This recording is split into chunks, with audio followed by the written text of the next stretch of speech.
ben, en tous les cas, merci d'être là ce soir. Merci à Monsieur le maire et Monsieur l'adjoint de nous accueillir dans votre commune. Et merci déjà pour cette petite visite. Donc, le CAE de la Mayenne, on a pensé faire ce rendez-vous du mardi sur la chronotopie. En fait, c'est pour parler plus des problématiques dont on entend parler aujourd'hui via le ZAN et des choses comme ça. Je vais peut-être rappeler très vite ce que c'est le CAE pour les personnes qui ne le savent pas, mais très vite, sinon vous pourrez aller voir notre site, vous ferez www.cae53.com, vous trouverez plein de choses. Et sinon, ça veut dire Conseil d'architecture, d'urbanisme et de l'environnement de la Mayenne. C'est un organisme qui est là pour promouvoir l'architecture, l'urbanisme, l'environnement, le paysage à l'échelle du département, qui a été créée, c'est une association qui a été créée avec la loi sur l'architecture de 1977, et donc en Mayenne, il est né en 1978. Le CAE est basé à Laval aujourd'hui, c'est une petite équipe de 7 personnes, mais on ne représente pas 5 temps plein, on va dire, 5 temps plein, donc architectes, paysagistes, urbanistes, et puis des personnes un peu support dans tout ça.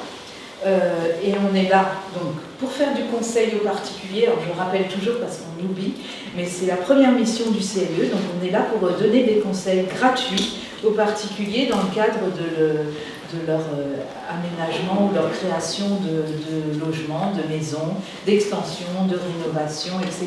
ou de réflexion. C'est des rendez-vous qui se prennent, et ensuite c'est notre collègue Guillaume Peyer qui les reçoit, soit au CAE, soit à la maison départementale de l'habitat à Laval, ou dans les communautés de communes de la Mayenne. On fait la même chose pour le paysage avec notre collègue de Mathilde Hudron, mais qui là reçoit tout le monde au CAE. Donc il faut venir avec des photos, les éléments, les gens ont un petit conseil, comme quand on va chez le médecin, c'est une consultance, et c'est gratuit, et ils peuvent revenir autant de fois qu'ils veulent, ne pas prendre les médicaments qu'on leur dit, ils font ce qu'ils veulent. Voilà. Ensuite, on fait, et les réunions de ce soir, il peut y avoir aussi du grand public, donc des particuliers aussi. On fait du conseil et de l'assistance aux collectivités, donc comme des petites études pour les communes. Je crois qu'à la Brulade, mais nous, avec Valentine et même Anna, on est récent CAE, donc ça devait être avant 2020. Il y a dû avoir des études pour vous accompagner, vous aider, réfléchir, avant qu'il y ait un maître d'œuvre qui travaille sur la commune ou d'autres réflexions. Vous avez dit particulier et collectivité. Oui. Il faut bien, c'est les deux. Oui. Alors pour les collectivités, souvent, quand on va faire une petite étude, on vous demande une petite convention qui dit ce qu'on va faire, et puis du coup, on demande un peu d'argent. Pour tout vous dire, on vit sur la taxe d'aménagement, une partie de la taxe d'aménagement. C'est la taxe qu'on paye quand on a fini de construire. Et il y a une petite partie qui nous revient. C'est le département qui décide de cette taxe et de quel taux il va appliquer aussi. Tous les gens payent. Bah oui, vous devez, enfin, tous ceux qui construisent. Tous les gens qui il y a une part communale et une part départementale. Et du coup, donc on assiste les collectivités pour vous aider à prendre une décision sur un projet. On fait aussi de l'information, de la sensibilisation. Ça, c'est un exemple ce soir, mais on verra tout à l'heure en actualité, on vous montrera, on fait d'autres choses aussi. Voilà, et pour tout public, et même le scolaire, etc. Donc c'est assez varié, et on est assez libre dans nos propos, normalement. Donc ce soir, sur ce sujet, voilà, on avait prévu cette petite visite. Ensuite, on a prévu on va vous montrer, après qu'on ait un peu formalisé le cadre de ce que c'est cette chronotopie et pourquoi on parle de ça, on va vous passer une petite vidéo qu'on a enregistrée de quelqu'un qui s'appelle Dominique Gossin-Muller, qui est connu dans le monde de l'aménagement du territoire, mais moins auprès des élus et grand public, etc. Et qui est une personne une architecte, chercheuse, enseignante, qui travaille beaucoup sur tout ce qui est les constructions d'aujourd'hui, sur la frugalité. Elle a commencé par le bois, parce que quand elle a commencé, le bois, on l'utilisait peu en France, donc elle a commencé sur ça. On verra tout à l'heure, vous l'entendrez. Ensuite, normalement, on va avoir quelqu'un qui va arriver on intervient, enfin on changera peut-être l'horaire si elle n'est pas encore là, une architecte qui s'appelle Joanne Guichard, qui vient d'Angers et qui a une agence qui s'appelle Joanne Zahn et qui va nous parler de sa façon, sa pratique de l'architecture via l'axe chronotopie, justement. Elle va nous expliquer comment elle travaille. Elle a une petite agence avec déjà de 20 personnes qu'elle a apparemment repris. Ensuite, Monsieur le maire, Romain et Monsieur Rimbaud, vous expliquerez peut-être un peu plus tous ces projets qui ont été faits sur la brûlade, avec un support que Romain a travaillé, puisque Romain, c'est apparemment l'architecte de la commune. Je ne sais pas depuis quelle année vous avez commencé. Les premiers aménagements, c'était... C'était il y a 12 ans, c'était l'école.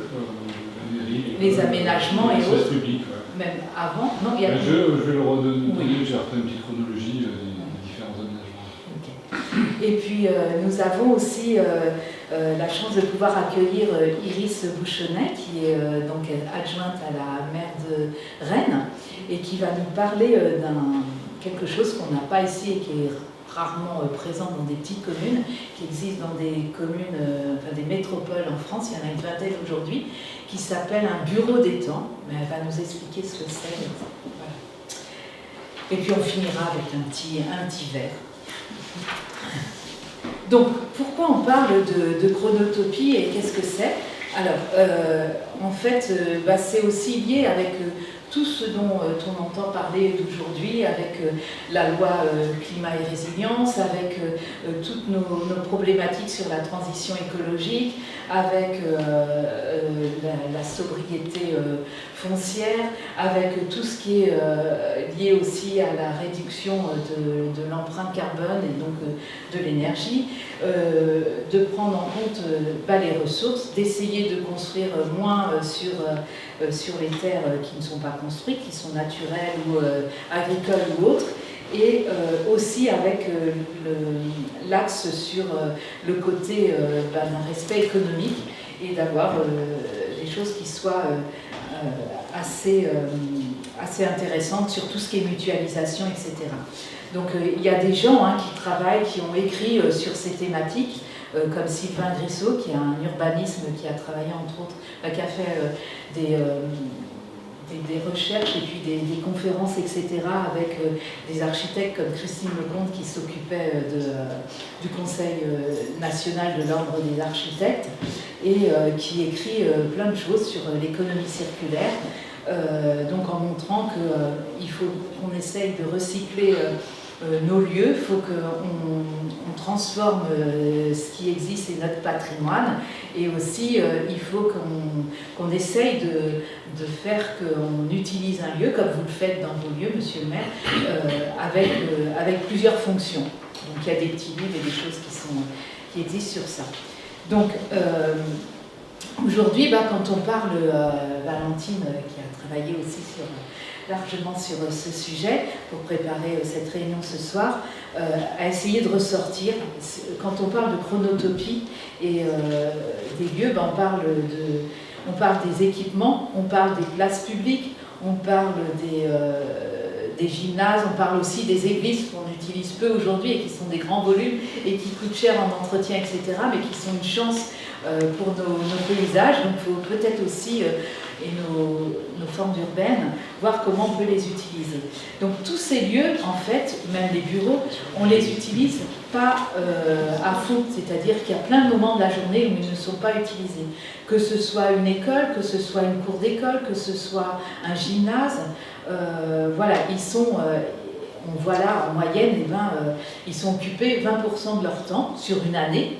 Et donc, il y aurait plein de choses à faire quand on voit la nuit, ils ne sont pas utilisés, les vacances scolaires, quand on parle de certains lieux, etc. Donc, on a une grande chance d'avoir tout ça. Et dans le fond, on n'a pas besoin de reconstruire encore partout. On a déjà des espaces qui sont là. Alors, qu'est-ce que c'est la chronotopie?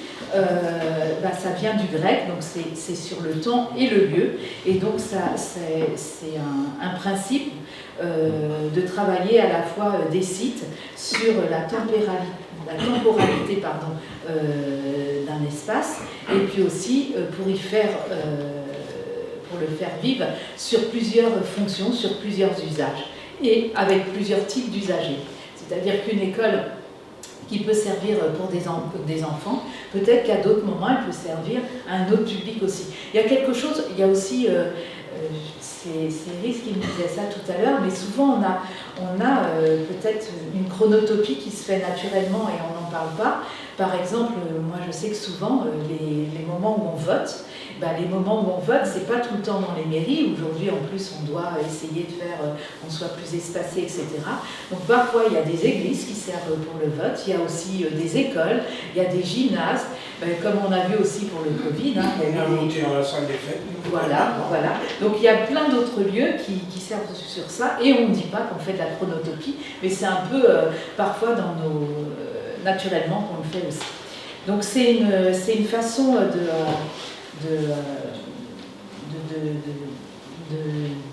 de pratiquer, d'utiliser des lieux d'une façon agile et avec du bon sens.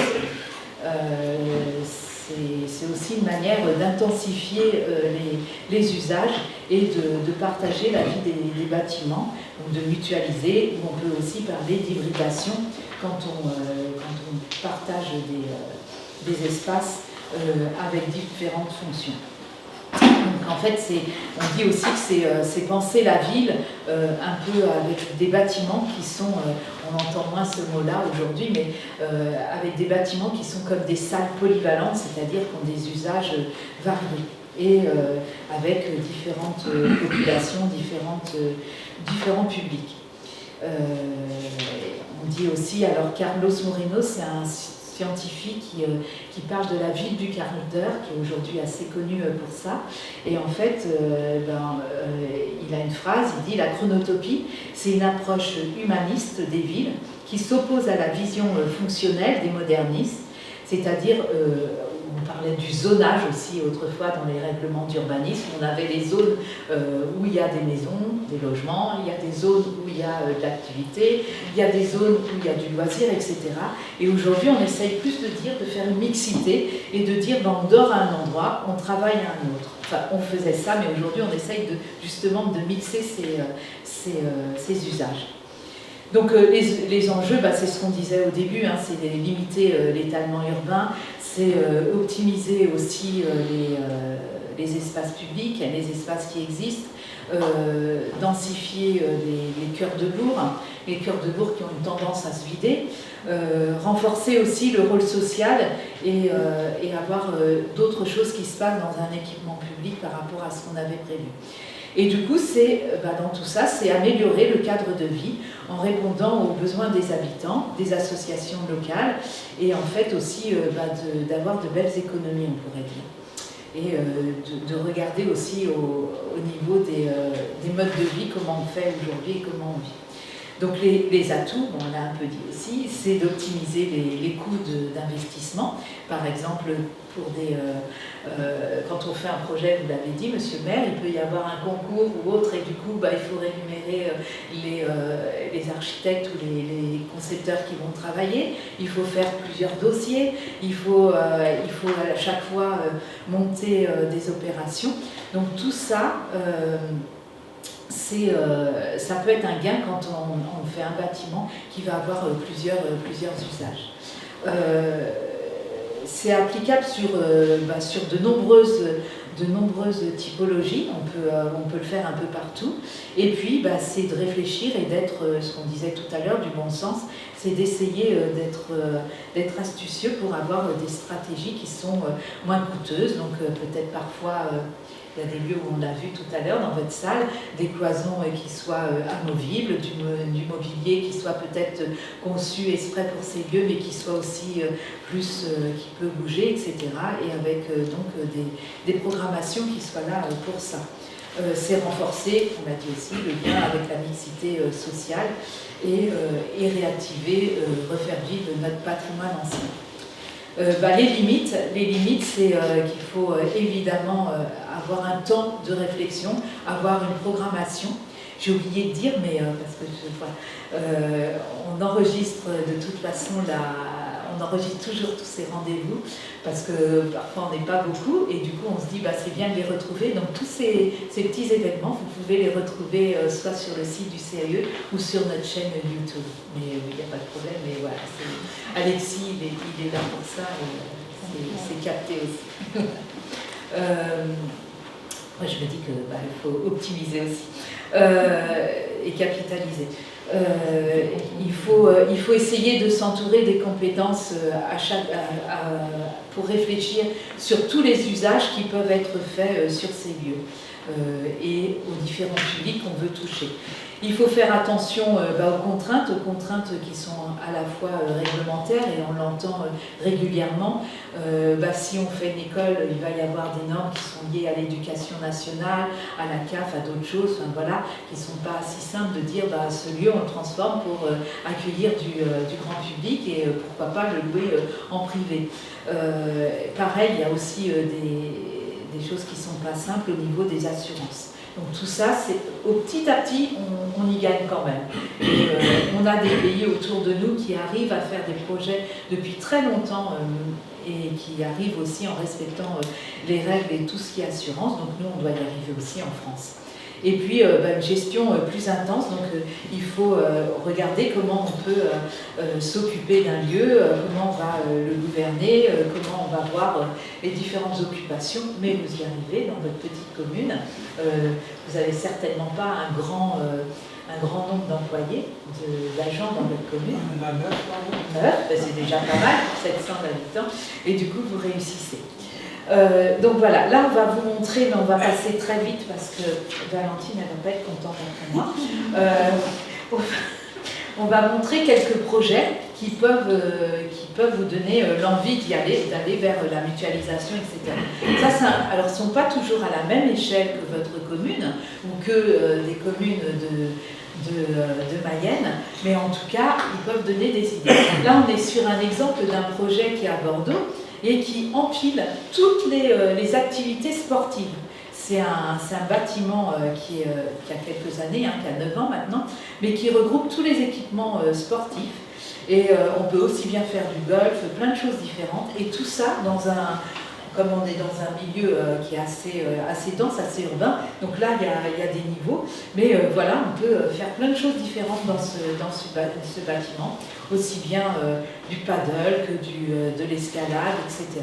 Ça peut rappeler aussi un petit peu, on parle d'hybridation, mais vous avez ici en Mayenne l'espace Mayenne qui est à Laval, qui est un bâtiment récent, et c'est vrai que c'est un bâtiment qui est assez intéressant et qui fonctionne bien, du coup.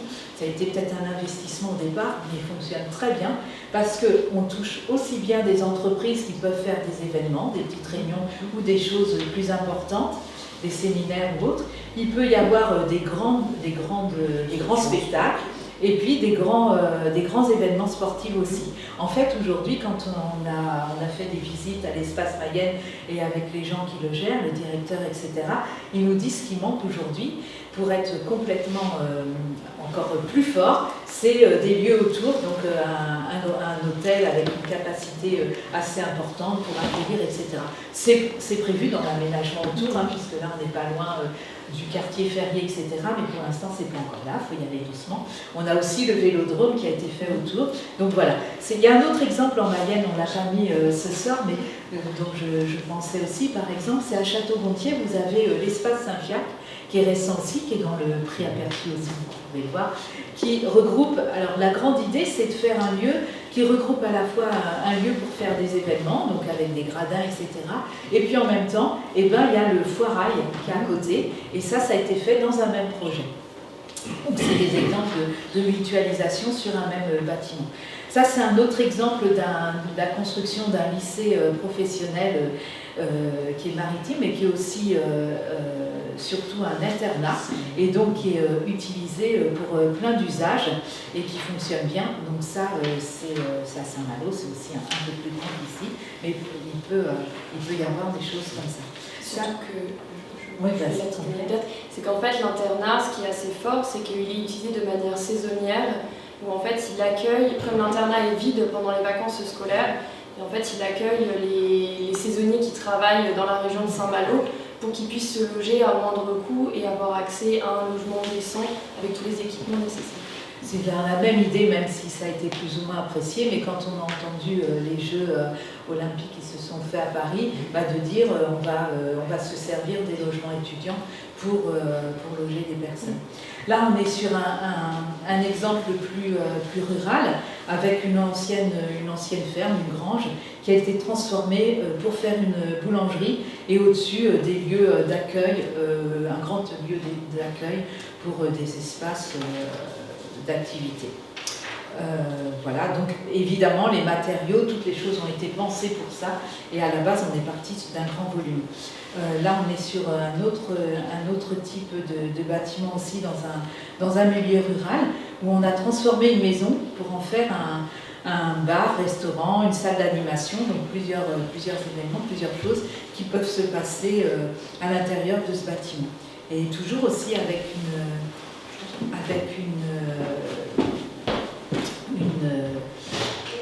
une attention particulière sur les aménagements extérieurs, les abords, etc. Là, on est sur un autre bâtiment qui est à Laval, on en parle souvent au CIE, mais Vincent devait être là ce soir, mais il n'est pas là, l'architecte qui a fait ce bâtiment, c'est son agence, donc il est sur une toute petite parcelle à Laval, où il y avait juste un petit garage en préfabriqué, et il a fait son agence, un bâtiment d'environ 100 mètres carrés, et en même temps, cette agence, elle pourrait devenir un logement. Une maison, ça pourrait devenir une petite maison, c'est dans le quartier de la gare, où il y a des petites maisons. Il y a eu un prix pour ça. Oui, il a eu un prix dans le dessus. Et en plus, il a aussi travaillé fortement sur tout ce qui est énergie, etc. Et il y a des petits patios, c'est vraiment une maison de ville. Ça, c'est un autre exemple, c'est la transformation, alors encore en Mayenne, à Saint-Denis-de-Gâtine, un ancien, c'était une auberge autrefois, qui est restée un peu délabrée quelque temps. Le CAU a travaillé à un moment donné pour aider monsieur le maire à réfléchir sur le devenir de ce lieu, puis après il y a plein de gens qui ont fait des études, etc., même des étudiants, plein de gens qui ont travaillé dessus, et finalement c'est devenu un tiers-lieu qu'on appelle la bagagerie, qui est là depuis 2 ans maintenant à peu près, qui a été travaillé avec des archis qui s'appellent Le Moile et Le Moile, et qui en ont fait un lieu. Il y a une salle de réunion, il y a des lieux pour les habitants qui peuvent venir faire différentes activités dans ce lieu. Il y a aussi des espaces de petits bureaux, il y a entre autres une paysagiste de la région qui a un petit bureau là, mais évidemment, il y a d'autres choses qui s'y passent, en plus avec un espace extérieur où il peut y avoir des petites manifestations. Là, on est, c'est dans aussi un milieu rural, un lieu qui a été réhabilité et aussi agrandi pour faire un ancien presbytère, pour faire des programmes qui sont différents programmes, donc une maison médicale, une salle polyvalente et une salle pour la paroisse. On a mélangé le prêtre avec d'autres événements. Donc ça aussi, il faut essayer parfois de faire des lieux où on peut mixer la maîtrise d'ouvrage aussi. C'est-à-dire qu'on a souvent une tendance à se dire c'est un équipement public et on fait d'autres lieux pour du privé, mais aussi on peut le faire, c'est pas facile au départ, mais après ça peut vivre aussi, de voir comment on peut mixer une maîtrise d'ouvrage à la fois privée et publique. Là, on est sur un lieu où nous, ça nous intéressait, c'est une école, mais on est sur un groupement scolaire qui est important parce qu'on est dans une grande ville, on est à Nantes, donc c'est la construction d'une école neuve, mais avec un mail, et l'espace public, vous avez vu, il est très grand, et il est à la fois pour l'école, et à la fois pour l'espace public et la ville. C'est ça qui était intéressant sur ce projet, où il y a eu une agence d'architecture qui s'appelle Trax, et des paysagistes qui s'appellent MAP, je crois que c'est les mêmes paysagistes qui ont travaillé sur Ferrier à Laval. Je suis en gros, c'est intéressant. Alors là, c'est un autre exemple. Paris a lancé une thématique sur les cours oasis. Et les cours oasis, c'est dire les cours d'école, comment on fait pour les végétaliser. Et donc du coup, aujourd'hui, on en fait un peu partout. Et ça, c'est l'exemple d'une cour qui s'est agrandie. On l'a visité avec l'équipe du CIE, qui s'est agrandie et où on a voulu la végétaliser. On a vu que les enfants se baladent, font plein de choses dans cette cour. Mais aussi le public du quartier les enfants peuvent venir là, quand l'école est fermée, pour avoir un espace public. Donc là, on est sur... Pardon, moi, j'ai les deux. On va mettre après. Okay. Là, on est sur... on parle beaucoup dans nos programmes d'aujourd'hui parce que les programmes issus, les programmes d'architecture ou d'aménagement du territoire, ils suivent aussi les modes. Donc aujourd'hui, on reparle beaucoup de halles, des halles gourmandes comme il va se faire à Laval, mais il peut y avoir aussi pour des bourgs un peu importants mais pas trop grands. Ces anciennes halles, aujourd'hui, elles deviennent des lieux complètement reconstruits et où on va faire à la fois des lieux à la fois pour du marché, pourquoi pas, des lieux pour manger, pour se réunir, se rassembler, mais aussi des lieux plus aussi pour des mobilités, j'arrive à trouver mes mots, et de convivialité. Donc ils peuvent varier, sont plus ou moins ouverts ou fermés. Donc là c'est un exemple à Laon qui était donc dans l'Aisne et qui était un lieu très dégradé, enfin un lieu un peu très agréable, en dessous un pont, enfin au niveau voirie et tout, c'était désagréable. Et monsieur le maire qui a essayé de lancer un programme, c'est une action cœur de ville aussi, la ville de Laon, donc un programme assez intéressant avec ça. Et un autre exemple, c'est aussi dans l'Aisne, à Guise, où ils ont fait une petite halle comme ça. Donc ça, on est encore plus petit à Guise, et du coup ça a été avec un ancien lieu qui existait déjà, où il n'y avait plus de devanture, donc voilà, il y a un travail qui a été fait sur ces espaces d'anciens commerces et étages, et puis derrière une halle pareille qui peut servir à différents usages.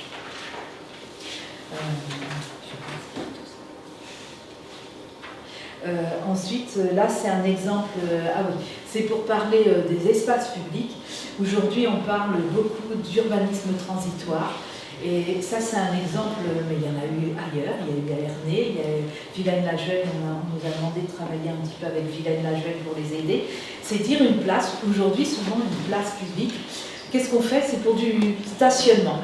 Mais une place avant, autrefois, il y avait plus en France, aujourd'hui on a du mal à avoir ça, mais il y avait plus de vie, c'était un lieu où il y avait des foires, il y avait du marché, il y avait des moments où on pouvait aussi courir, etc. Enfin, il y avait plein de choses.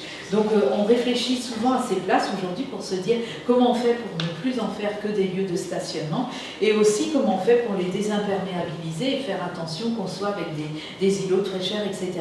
Donc là c'est à Mayenne, le CAE n'a pas travaillé sur le début de cette place qui est un très gros travail sur l'aménagement, mais aujourd'hui la ville de Mayenne nous a par contre interrogé pour continuer à travailler et à dire qu'est-ce qu'elle devient et comment elle perturbe dans le temps et qu'est-ce qu'on fait sur nos autres places à Mayenne en étant en lien avec les unes et les autres. Ça, c'est un autre exemple qui est dans l'Oise et c'était une ancienne usine, donc une usine à l'époque au 19e, début 20e de nacre et de boutons. Il y avait ça dans la région, là-bas. Et puis ensuite, c'est devenu une usine de jouets. Et après, l'industrie change. Et du coup, ça a été une friche un quelque temps. Et la communauté de communes de ce secteur a repris les lieux. On a fait un musée de la nacre pour montrer, parce qu'il y avait dans cette petite commune à Méru, toutes les maisons autour, il y avait des tabletiers, on travaillait la nacre et les dominos, etc. Donc on en retrouve un peu partout, des petits ateliers. Mais là, ils ont fait un musée pour parler de la nacre. Et puis ensuite, ils ont continué le projet parce que c'était trop grand pour le musée. Donc ils en ont fait aussi un hôtel, un restaurant et puis des lieux de réunion. Là, on revient en Mayenne avec un lieu qui est à Montenay et dans cet ancien bâtiment aussi, un peu comme chez vous, on a refait une bibliothèque et quand on voit cette bibliothèque, en fait, elle sert à la fois, un habitant peut trouver un lieu pour travailler. Il y a des petits qui peuvent trouver vraiment les moments qui soient agréables du conte et autres, des choses comme ça. Des moments qui soient plus pour les ados, etc. La cour a été aussi retravaillée, enfin c'était une ancienne école, donc il y a plein de choses qui ont été faites pour avoir divers usages. Là, on est encore en Mayenne, à Marigné-Petit. Breton. Et c'est l'exemple d'une salle qui a été retravaillée, une ancienne salle, et qui a été aujourd'hui, qui sert donc de salle, de cantine, de garderie ou halte-garderie. C'est Vincent Emery qui avait fait ce projet et qui est aussi au bord d'un étang, donc qui a été réutilisé en d'autres fonctions. Et où il y a eu un travail aussi sur le réemploi des matériaux et autres.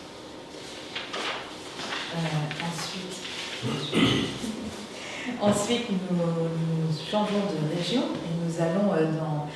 C'est un exemple d'un groupe scolaire, mais on a fait la construction d'un groupe scolaire et en même temps une salle communale, donc pour mutualiser encore les espaces avec un seul programme, mais avec deux fonctions. Après, c'est l'exemple d'une école primaire qui a été agrandie, rénovée et qui a une pédagogie très forte qui a été faite. C'est un projet qui a été fait avec un architecte qui s'appelle Le Barzik, mais aussi avec une designer, c'est Nathalie Crasset, je crois que c'est ce nom-là, je ne sais plus le nom voilà. Et il y a eu tout un travail de fait avec les habitants, avec les enfants, et aussi pour partager les espaces en dehors des périodes scolaires avec le village. C'était une demande très forte du maire. Voilà, alors on va continuer avec une petite vidéo de Dominique Ozin-Muller, qui est ce que je vous disais tout à l'heure, qui est architecte, chercheuse, enseignante, et qui est aussi fondatrice avec deux autres personnes, elle va nous le dire, du mouvement de la frugalité heureuse et créative, et qui travaille depuis très longtemps sur la mutualisation des espaces. Et moi, je me rappelle qu'elle nous montrait dans des voyages, donc dans le Vorarlberg, c'est une région de l'Autriche, où il y a, c'est un petit pays, et ce petit land, eh ben, ils étaient à un moment, c'est pas plus grand que la Mayenne, mais par contre, c'est des petites montagnes. Et c'était un pays avec une industrie textile très forte, et à un moment donné, c'est tombé, hein, comme dans beaucoup d'endroits, donc dans les années 70. Et ils ont démarré en se disant, qu'est-ce qu'on fait? Donc ils avaient beaucoup de bois sur leur territoire, et ils ont fait des choses à partir de ce bois.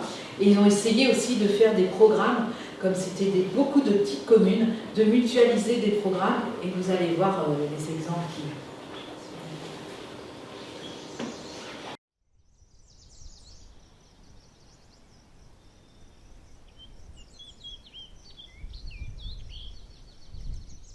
Je m'appelle Dominique Ozin-Muller et je travaille depuis plus de 40 ans à ce qu'on peut appeler l'architecture écologique, durable, maintenant frugale, de plusieurs manières. Je ne suis pas praticienne, j'écris des livres, je suis en train d'écrire le numéro 26, et puis je prépare des expositions et j'enseigne aussi dans différentes écoles et universités, à la fois en France et à l'étranger.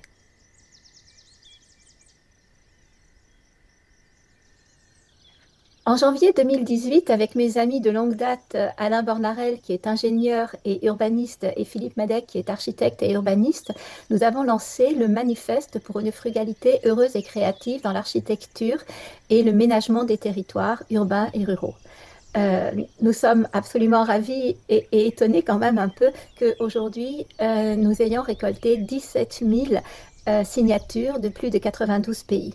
Ce que nous n'avions pas anticipé, c'est la création de groupes locaux. Les premiers ont été en Lorraine ou en Bretagne par d'anciens étudiants de Philippe ou les miens. Et aujourd'hui, il y a une quarantaine de groupes régionaux ou de groupes aussi qui sont dans d'autres pays. Il y a des groupes en Suisse, en Belgique, au Vietnam. Il y a un groupe en formation à Barcelone aussi actuellement, et puis un autre au Québec. Dans nos signataires, il n'y a pas que des professionnels du bâtiment, il y a aussi des gens du grand public, à peu près 20 à 25%. Il y a une postière, une boulangère, des secrétaires et autres, et nous y tenons énormément. Ce qui nous fait aussi très plaisir, c'est que c'est un mouvement assez jeune. Nous organisons tous les ans des rencontres. Les dernières étaient à Nancy. Elles ont regroupé sur 3 jours à peu près 550 personnes et à peu près un tiers avait moins de 30 ans ou 35 ans.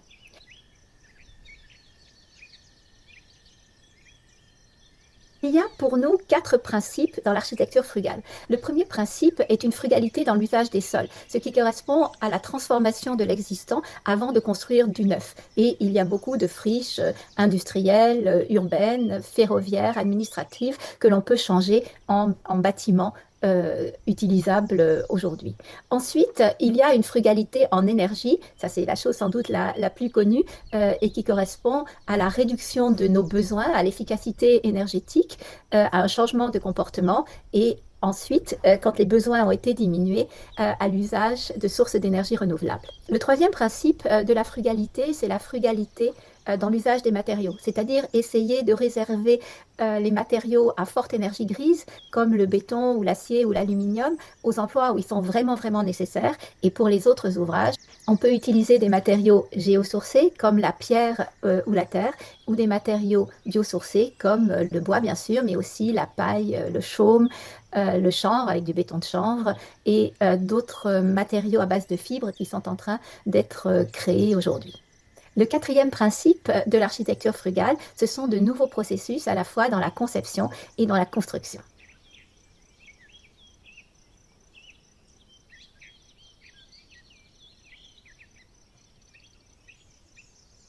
Pour moi, il y a 2 sortes de chronotopie.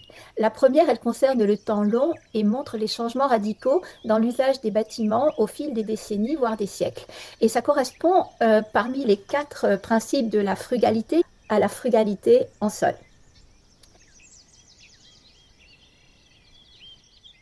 La seconde chronotopie concerne, selon moi, des usages différents dans le même bâtiment, soit simultanément, soit de manière décalée dans la journée ou décalée dans la semaine, voire décalée dans l'année.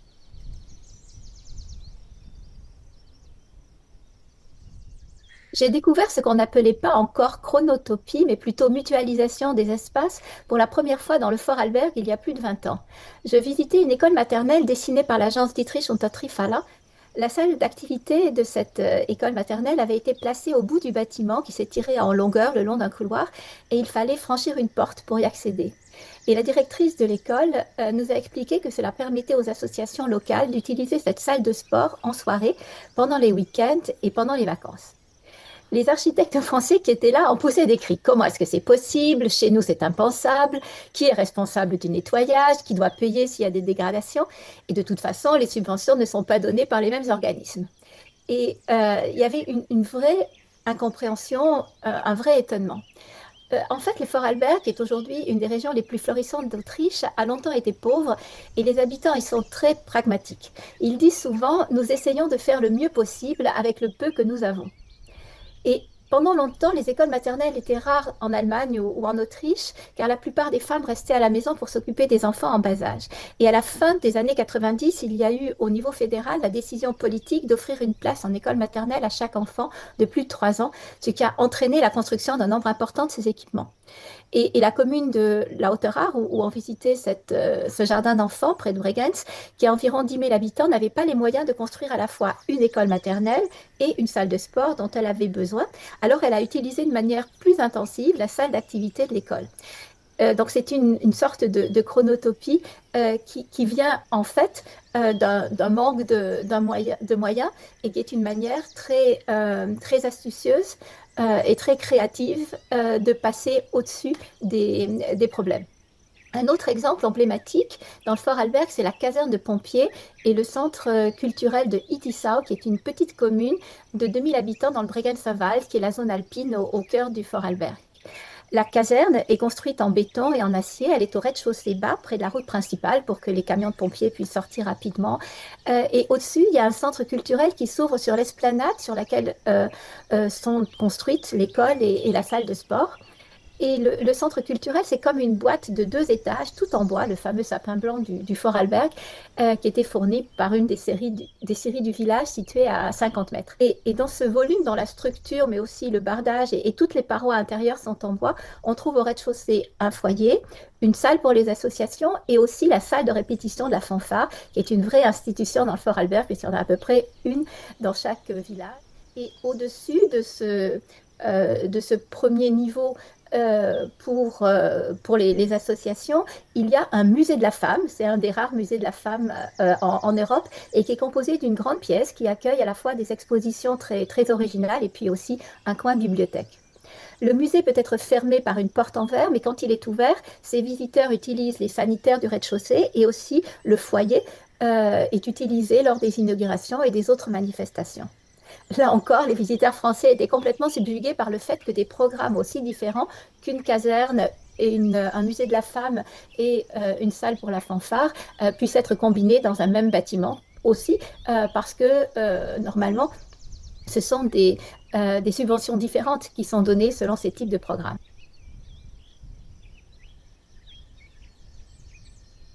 « 25 ans plus tard, on trouve aussi des exemples de chronotopie en France. L'Association pour la frugalité heureuse et créative a lancé il y a quelques années une collection qu'on appelle Architecture frugale et qui montre dans chaque région française 20 à 28 exemples que nous trouvons inspirants. Dans les livres de la collection Architecture frugale, nous présentons par exemple une ancienne ferme en pisé située en Isère qui a été transformée en bâtiment mixte avec 5 logements sociaux et 4 locaux d'activité qui abritent entre autres la poste et un restaurant. Dans la Drôme, on a trouvé une ancienne usine à billes qui abrite aujourd'hui 3 ateliers artisanaux et qui a été prolongée par 4 logements sociaux. En Occitanie, à Bioul, l'école communale a trouvé place dans l'ancien château. Et à Saint-Gilles-du-Gard, c'est dans un ancien bâtiment thermal que l'école maternelle est aujourd'hui installée. L'hôtel Pasteur, l'ancienne université construite au XIXe siècle au cœur de Rennes, abrite ainsi depuis 2021 une école maternelle de 8 classes, un derrière-lieu du numérique ainsi qu'un hôtel à projet associatif. Dans ce type de projet, le travail sur la programmation est essentiel. Ici, Sophie Ricard a assuré une permanence sur le site de 2013 à 2019. Elle témoigne dans l'ouvrage sur l'architecture frugale en Bretagne que la réhabilitation s'est inventée par les usages. Mettre à disposition, offrir le bâtiment brut aux envies et aux besoins de la population, hors de tout cadre traditionnel et de tout projet précis. C'est tout à fait typique du 4e type de frugalité, c'est-à-dire de nouveaux processus de conception et de construction. Dans les Deux-Sèvres, un autre exemple, une ancienne friche urbaine accueille désormais au centre de la petite ville de Sauzé-Vaucé une médiathèque, un pôle pour l'enfance, des services publics, un auditorium et une salle d'exposition. Même les petites communes trouvent des solutions pour offrir à leurs habitants des services variés. Celle de Capelle-en-Pévèle, dans le Nord, une région assez pauvre, offre à ses 2000 habitants un tiers-lieu de 420 mètres carrés, combinant une bibliothèque, une halte garderie, une cuisine collective, un espace musical et un accueil des associations avec un boulodrome. Tout cela prend place dans un jardin et dans des pièces séparées par des rideaux pour plus de flexibilité.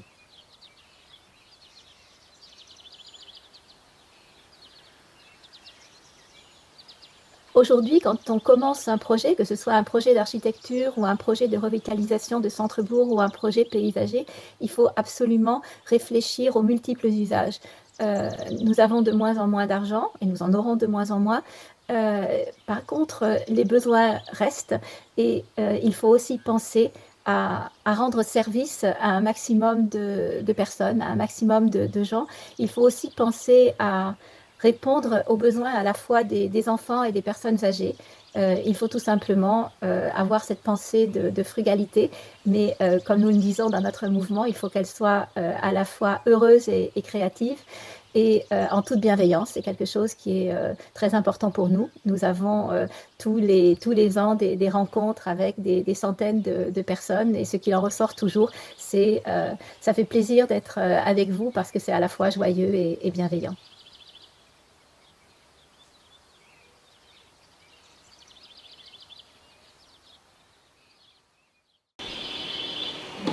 Peut-être à la fin, si vous avez des questions, vous voulez des compléments d'information. Après, quand vous faites sur Internet Dominique Gaudin-Muller, vous allez voir plein de choses. On a la chance d'accueillir Joanne, parce que vous êtes arrivée, merci, d'Angers. Donc, Joanne Guichard est architecte de l'agence Joanne Zahn. On va nous expliquer ce que c'est. Et vous allez nous montrer comment dans votre pratique, la chronotopie est importante pour vous. je vais savoir cliquer. Hein. Oui, oui, comme dans la chronotopie, quoi. Voilà, 2 choses en même temps. Combien de temps vous voulez faire 20 minutes. Ok. Eh bien, bonsoir à tous. Donc moi, je m'appelle Joanne Guichard-Floch, je suis architecte et je suis la dirigeante de l'agence Johansson qui est basée à Angers et qui fait de l'architecture et de l'urbanisme. On est une vingtaine de personnes, on travaille au Grand Ouest. Et donc vous m'avez convié, merci, à évoquer les projets sur lesquels je peux travailler et qui font écho à cette thématique de la chronotopie. J'ai pas pu arriver assez tôt, mais en tout cas, j'ai suivi déjà une partie de votre présentation. J'ai fait une petite sélection d'après les échanges qu'on avait eus et je voulais commencer par un projet qui me concerne pleinement, parce qu'en fait, c'est les bureaux dans lesquels on travaille, et qui s'appelle la Station A. C'est un projet qui est co-conçu avec l'agence AIA, et c'était une demande, en fait, que nous avons adressée finalement à un promoteur pour lui demander de nous aider à construire nos bureaux.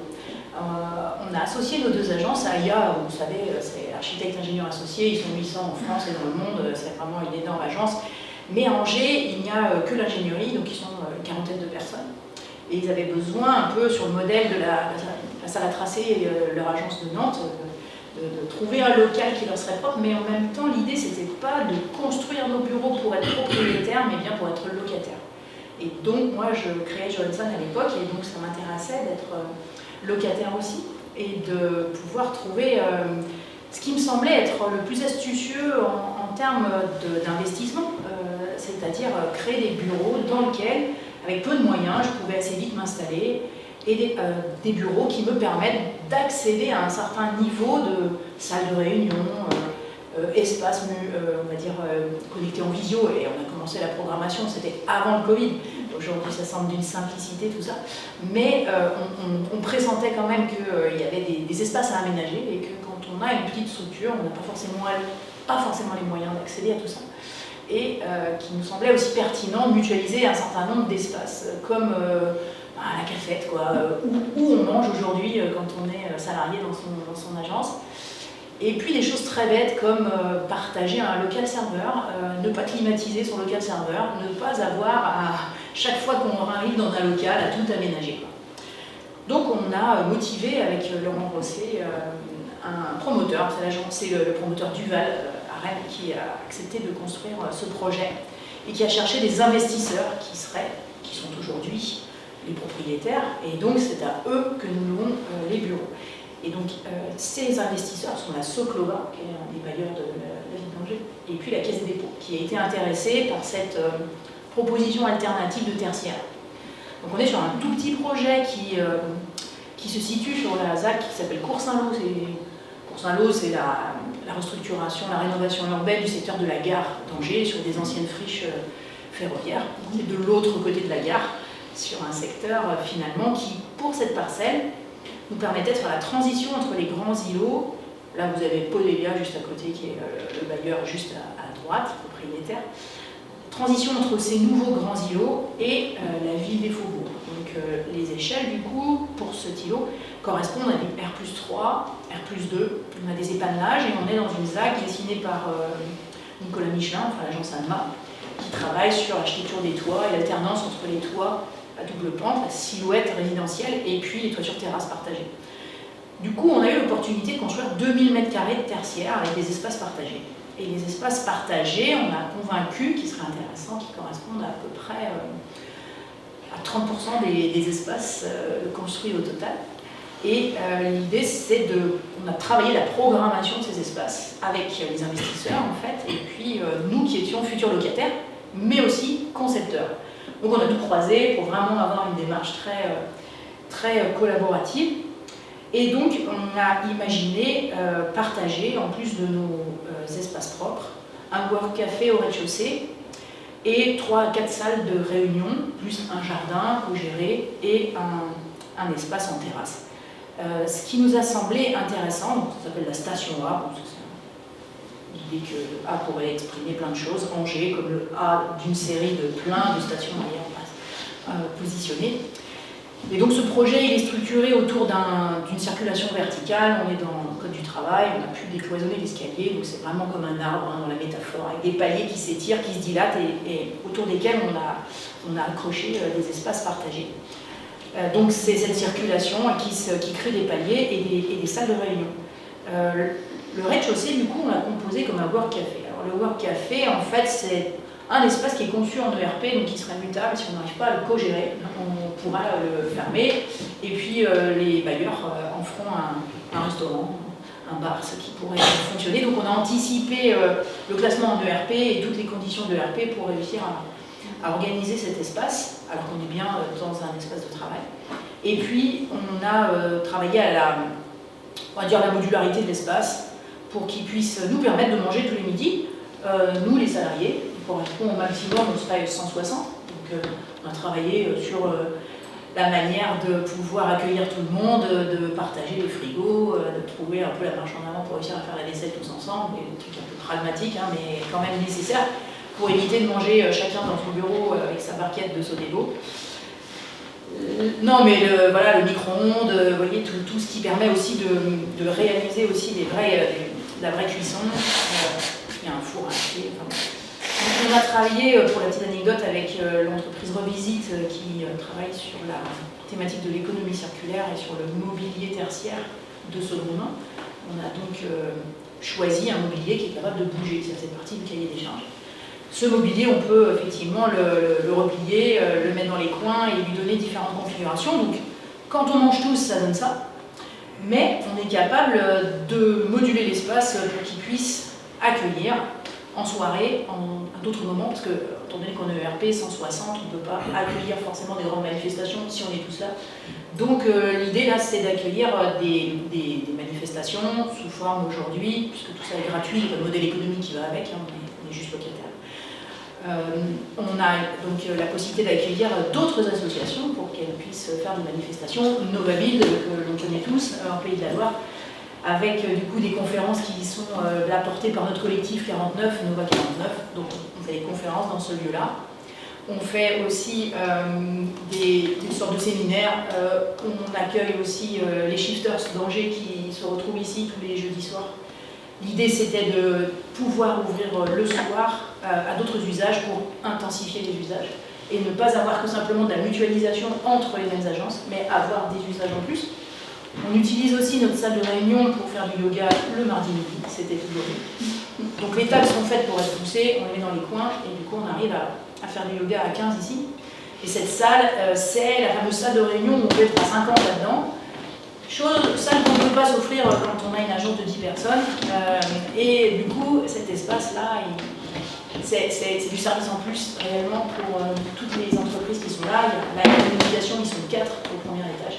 Et du coup, ils peuvent aussi, avec leur réseau de communicants, faire des conférences dans cet espace-là.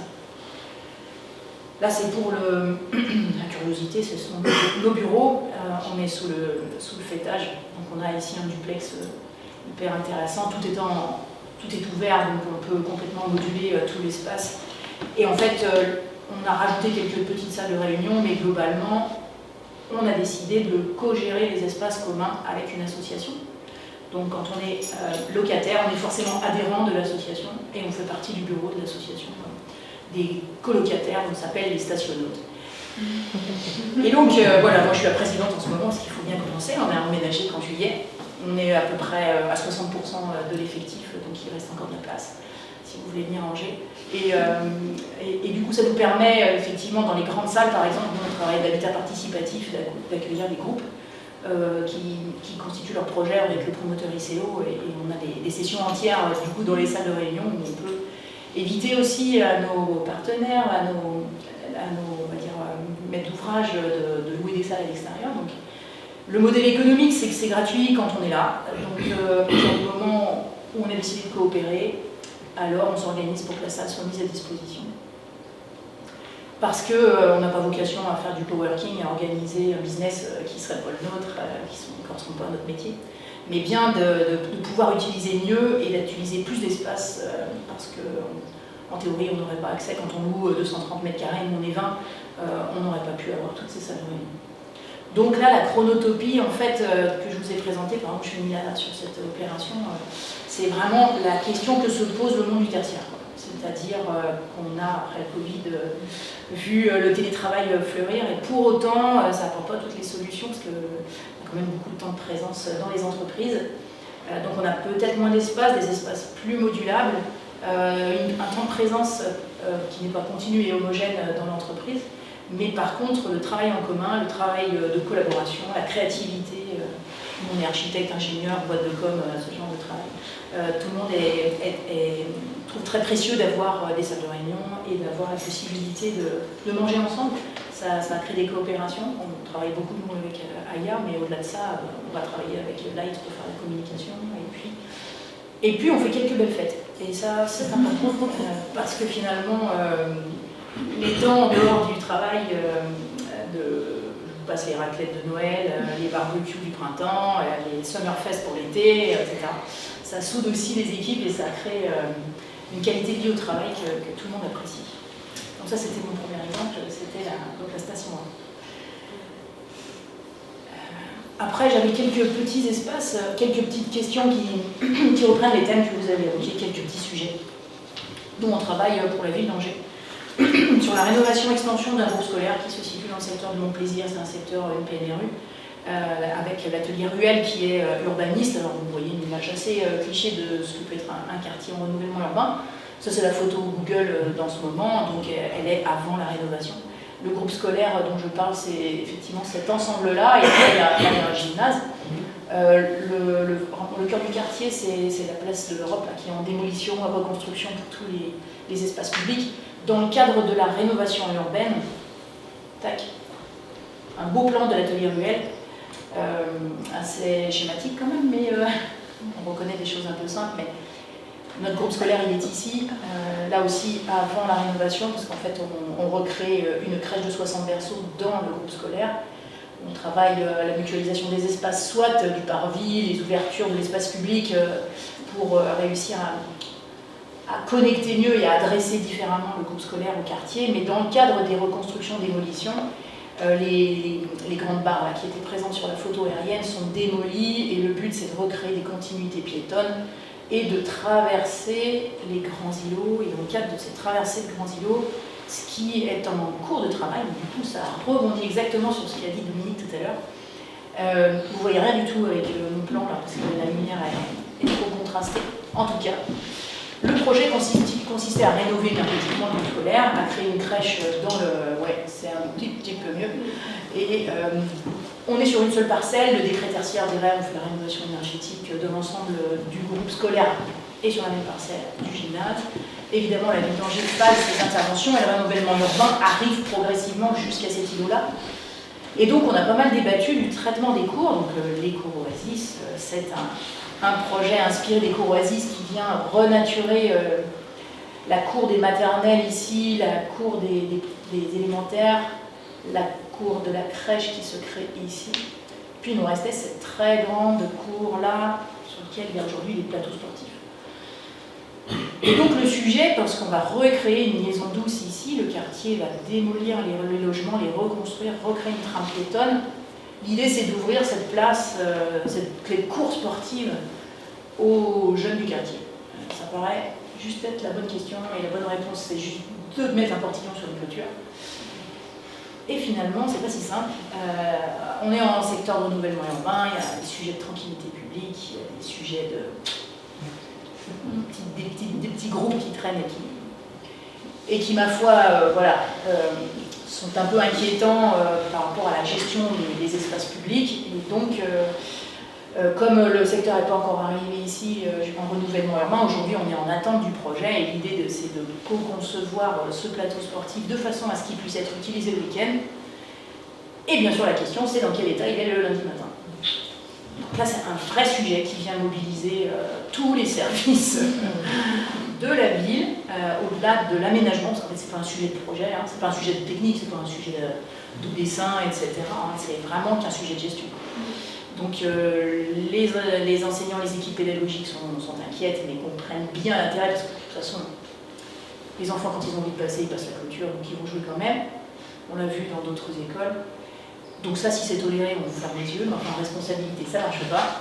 Et du coup, là, le sujet, c'est le nettoyage, quoi. C'est évidemment le nettoyage et la sécurité. C'est le verre, les canettes, puis je passe le reste qui pourrait traîner là. Donc aujourd'hui, le blocage, il est là, il est bien en gestion, quoi. Il est bien savoir comment on trouve quelqu'un qui va venir faire le ménage le vendredi soir, ce qui n'est pas acceptable pour le groupe scolaire et puis qui ne fonctionne pas aujourd'hui avec l'organisation et la gestion des autres espaces publics du quartier. Donc, de bonnes idées et des blocages de mise en œuvre, tout simplement. Alors, on laisse passer le temps, parce qu'on pense qu'en ce moment, les graines, elles germent, et donc on pense que bientôt, ça va marcher, parce que ça progresse aussi dans les services, et ça progresse aussi parce que les élus activent cette nécessité de trouver des solutions. Là, je vous mets quelques images, parce que c'est le renouvellement de l'école et de l'image avec le réadressage sur l'espace public du Nord. Et donc la réouverture de l'équipement sur le quartier, c'est beaucoup ça, les enrues, hein, c'est aussi réidentifier les services, les équipements. C'était évidemment ce genre d'équipement qu'on avait à la base et qui est rénové en grande partie. Et dans la rénovation, on a beaucoup retravaillé sur les circulations entre les classes. On avait une école où on avait une très grande circulation, évidemment qu'avec l'évolution du patrimoine et les réglementations, on avait plein de connexions visuelles entre le couloir et les salles de classe. Bon, on a toutes construites à la même époque, elles étaient toutes pareilles. Et c'est un grand défi que de réouvrir tout ça et de réinvestir les couloirs, parce qu'ils sont immenses, de réinvestir les couloirs comme des lieux d'usage pour les enseignants. Et donc utiliser le couloir pour pouvoir créer des espaces en plus de la classe.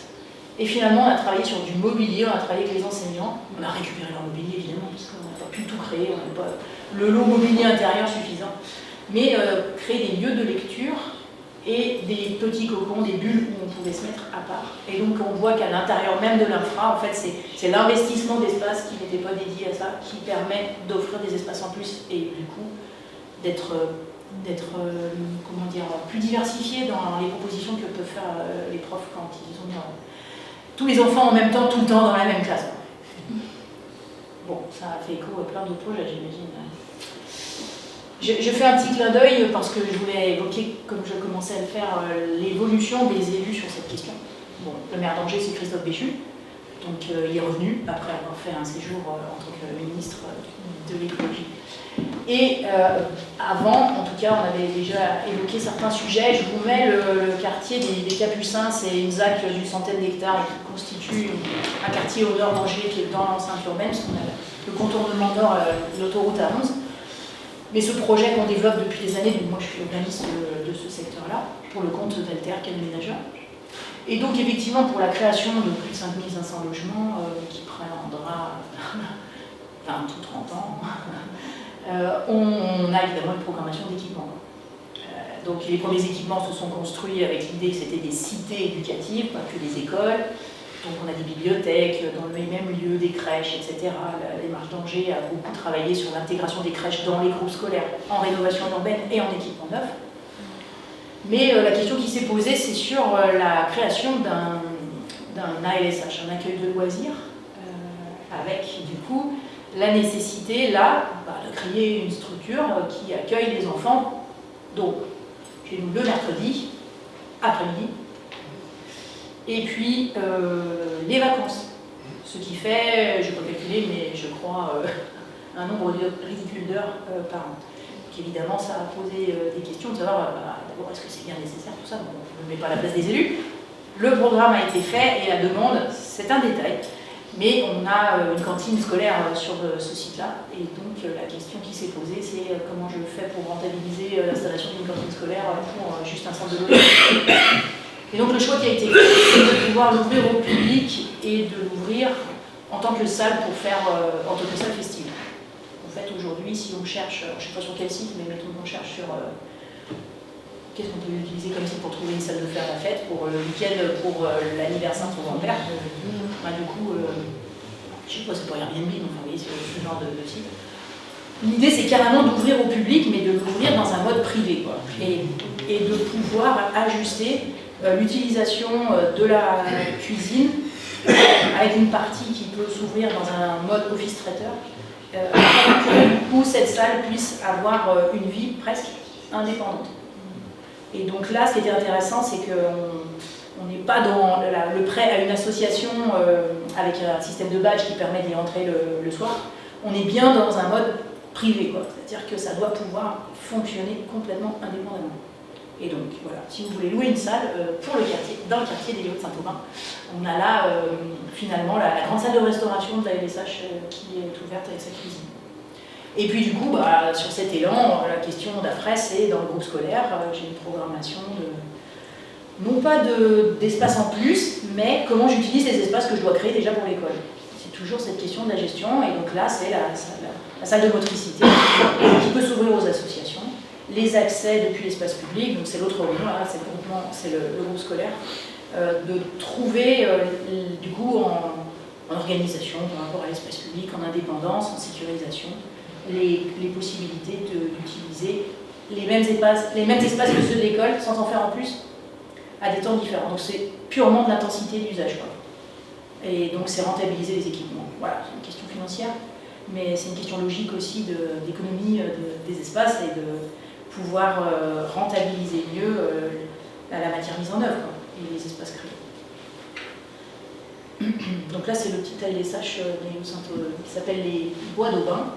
Et du coup on l'a positionné là en échange avec la ville d'Angers à côté d'un petit boisement en fait qui est issu d'une ancienne propriété, c'est-à-dire c'était le parc d'un petit qu'est-ce qu'on va dire, un petit manoir, quoi, voilà. Évidemment, le boulevard est venu couper tout ça, et donc le petit boisement est devenu dans le quartier, est passé dans le quartier, dans le cœur de la ZAC. Là, l'idée de l'aménagement, c'est que ce jardin, il y en a plusieurs comme ça à Angers, sert en partie, on en a vu, aux enfants du quartier, et en même temps, à certains temps, en mode privé, là pour le coup, pour que la LSH ait le fonctionnement les mercredis et les vacances sécurisés.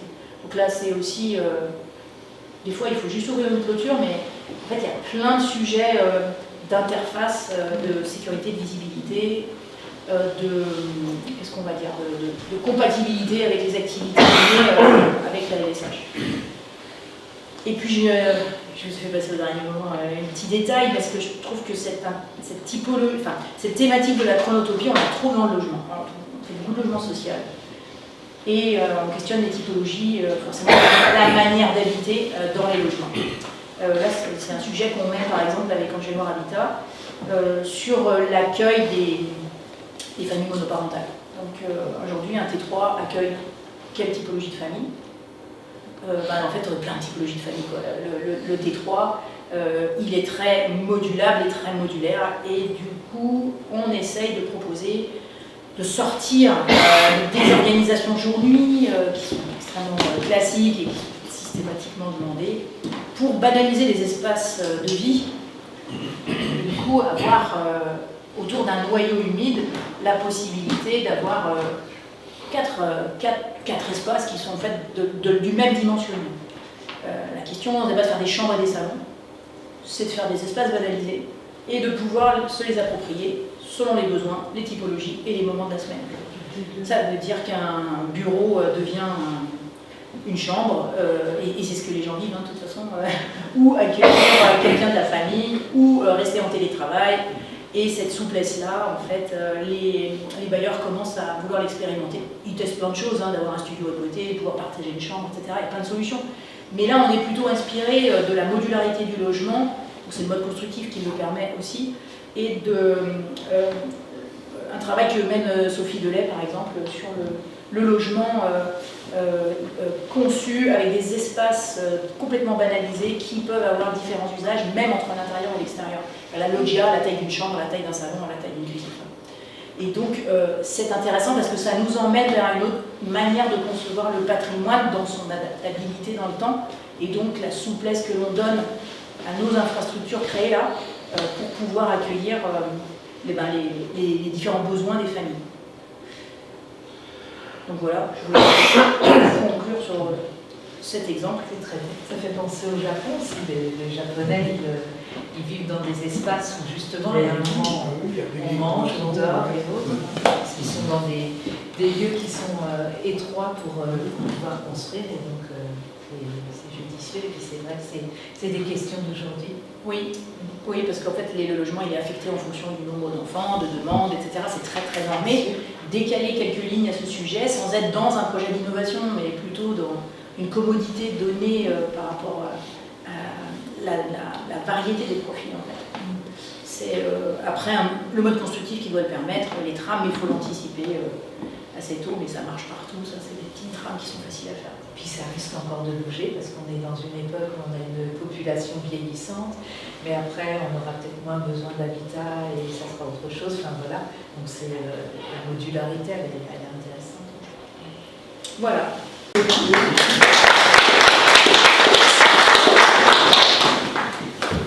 Maintenant on va accueillir Romain Leblanc avec Monsieur le maire et peut-être Monsieur Rimbaud pour nous parler de vos projets à la Brulate.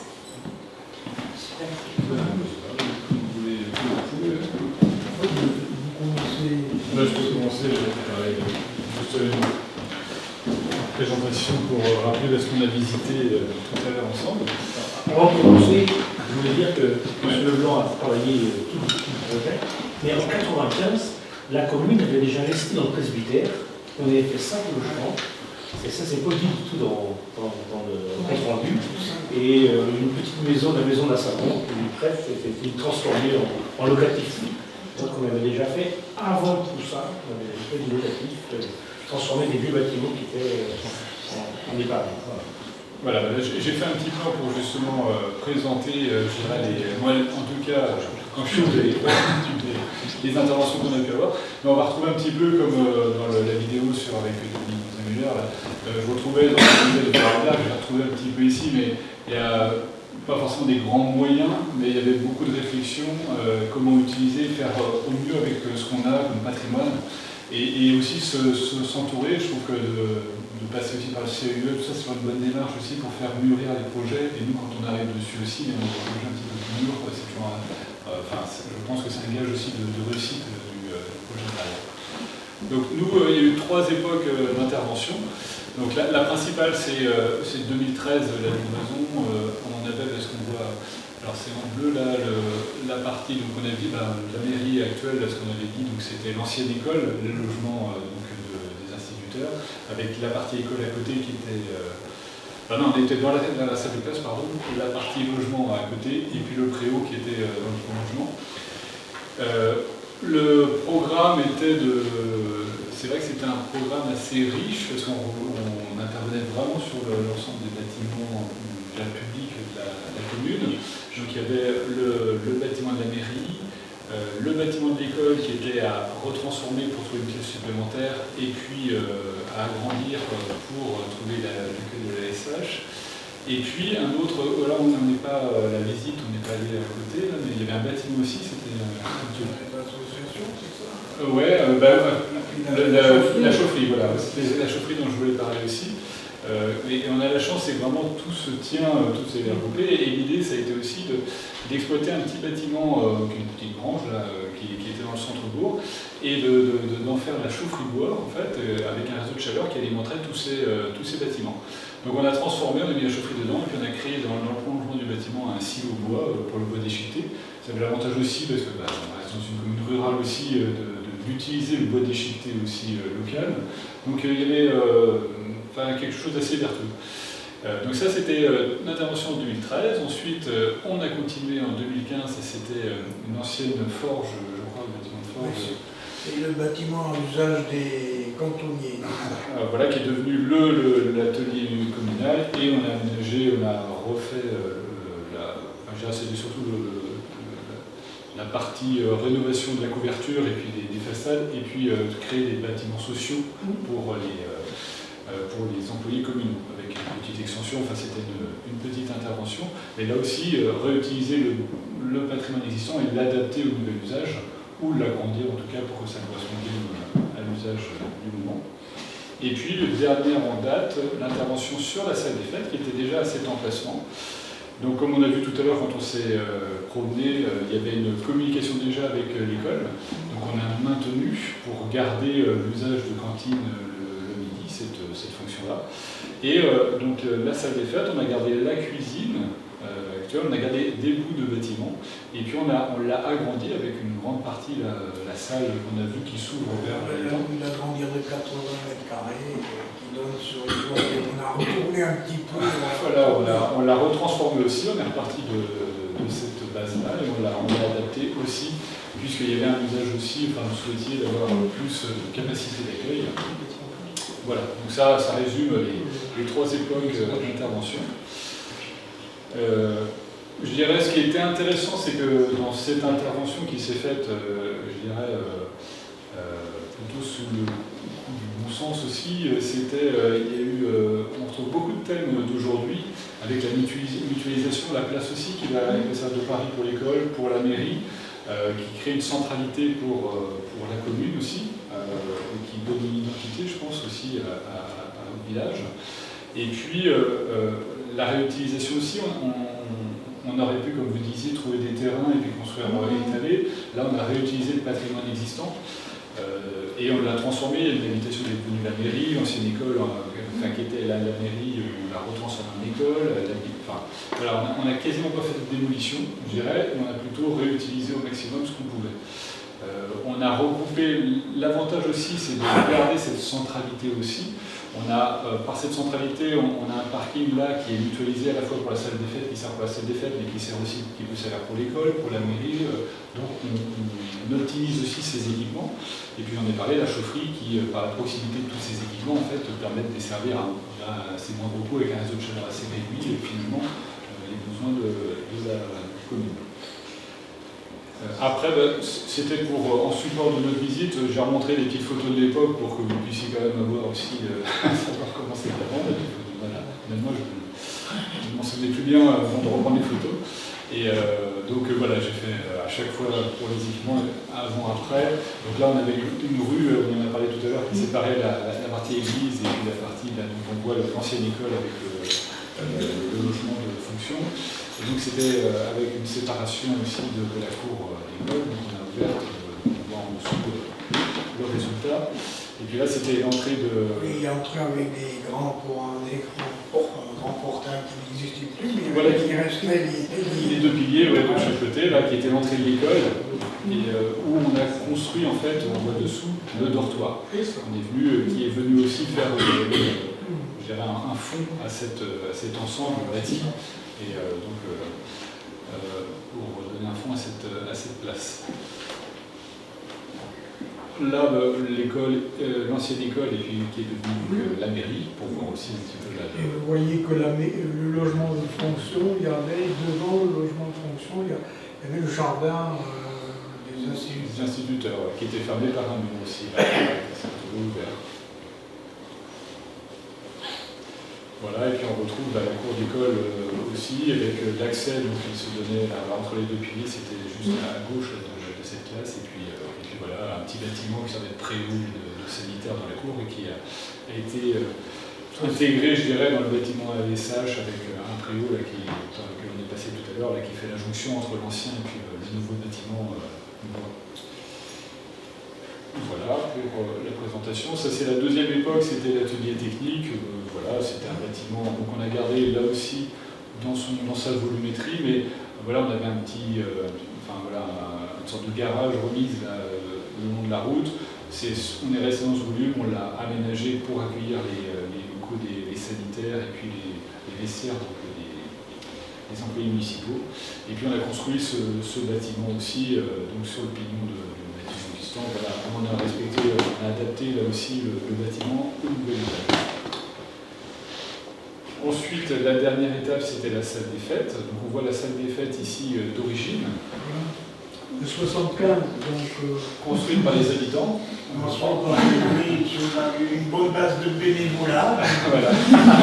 Mais le mérite d'exister. Elle a quand même rendu de sacrés services. Hein. Oui, voilà.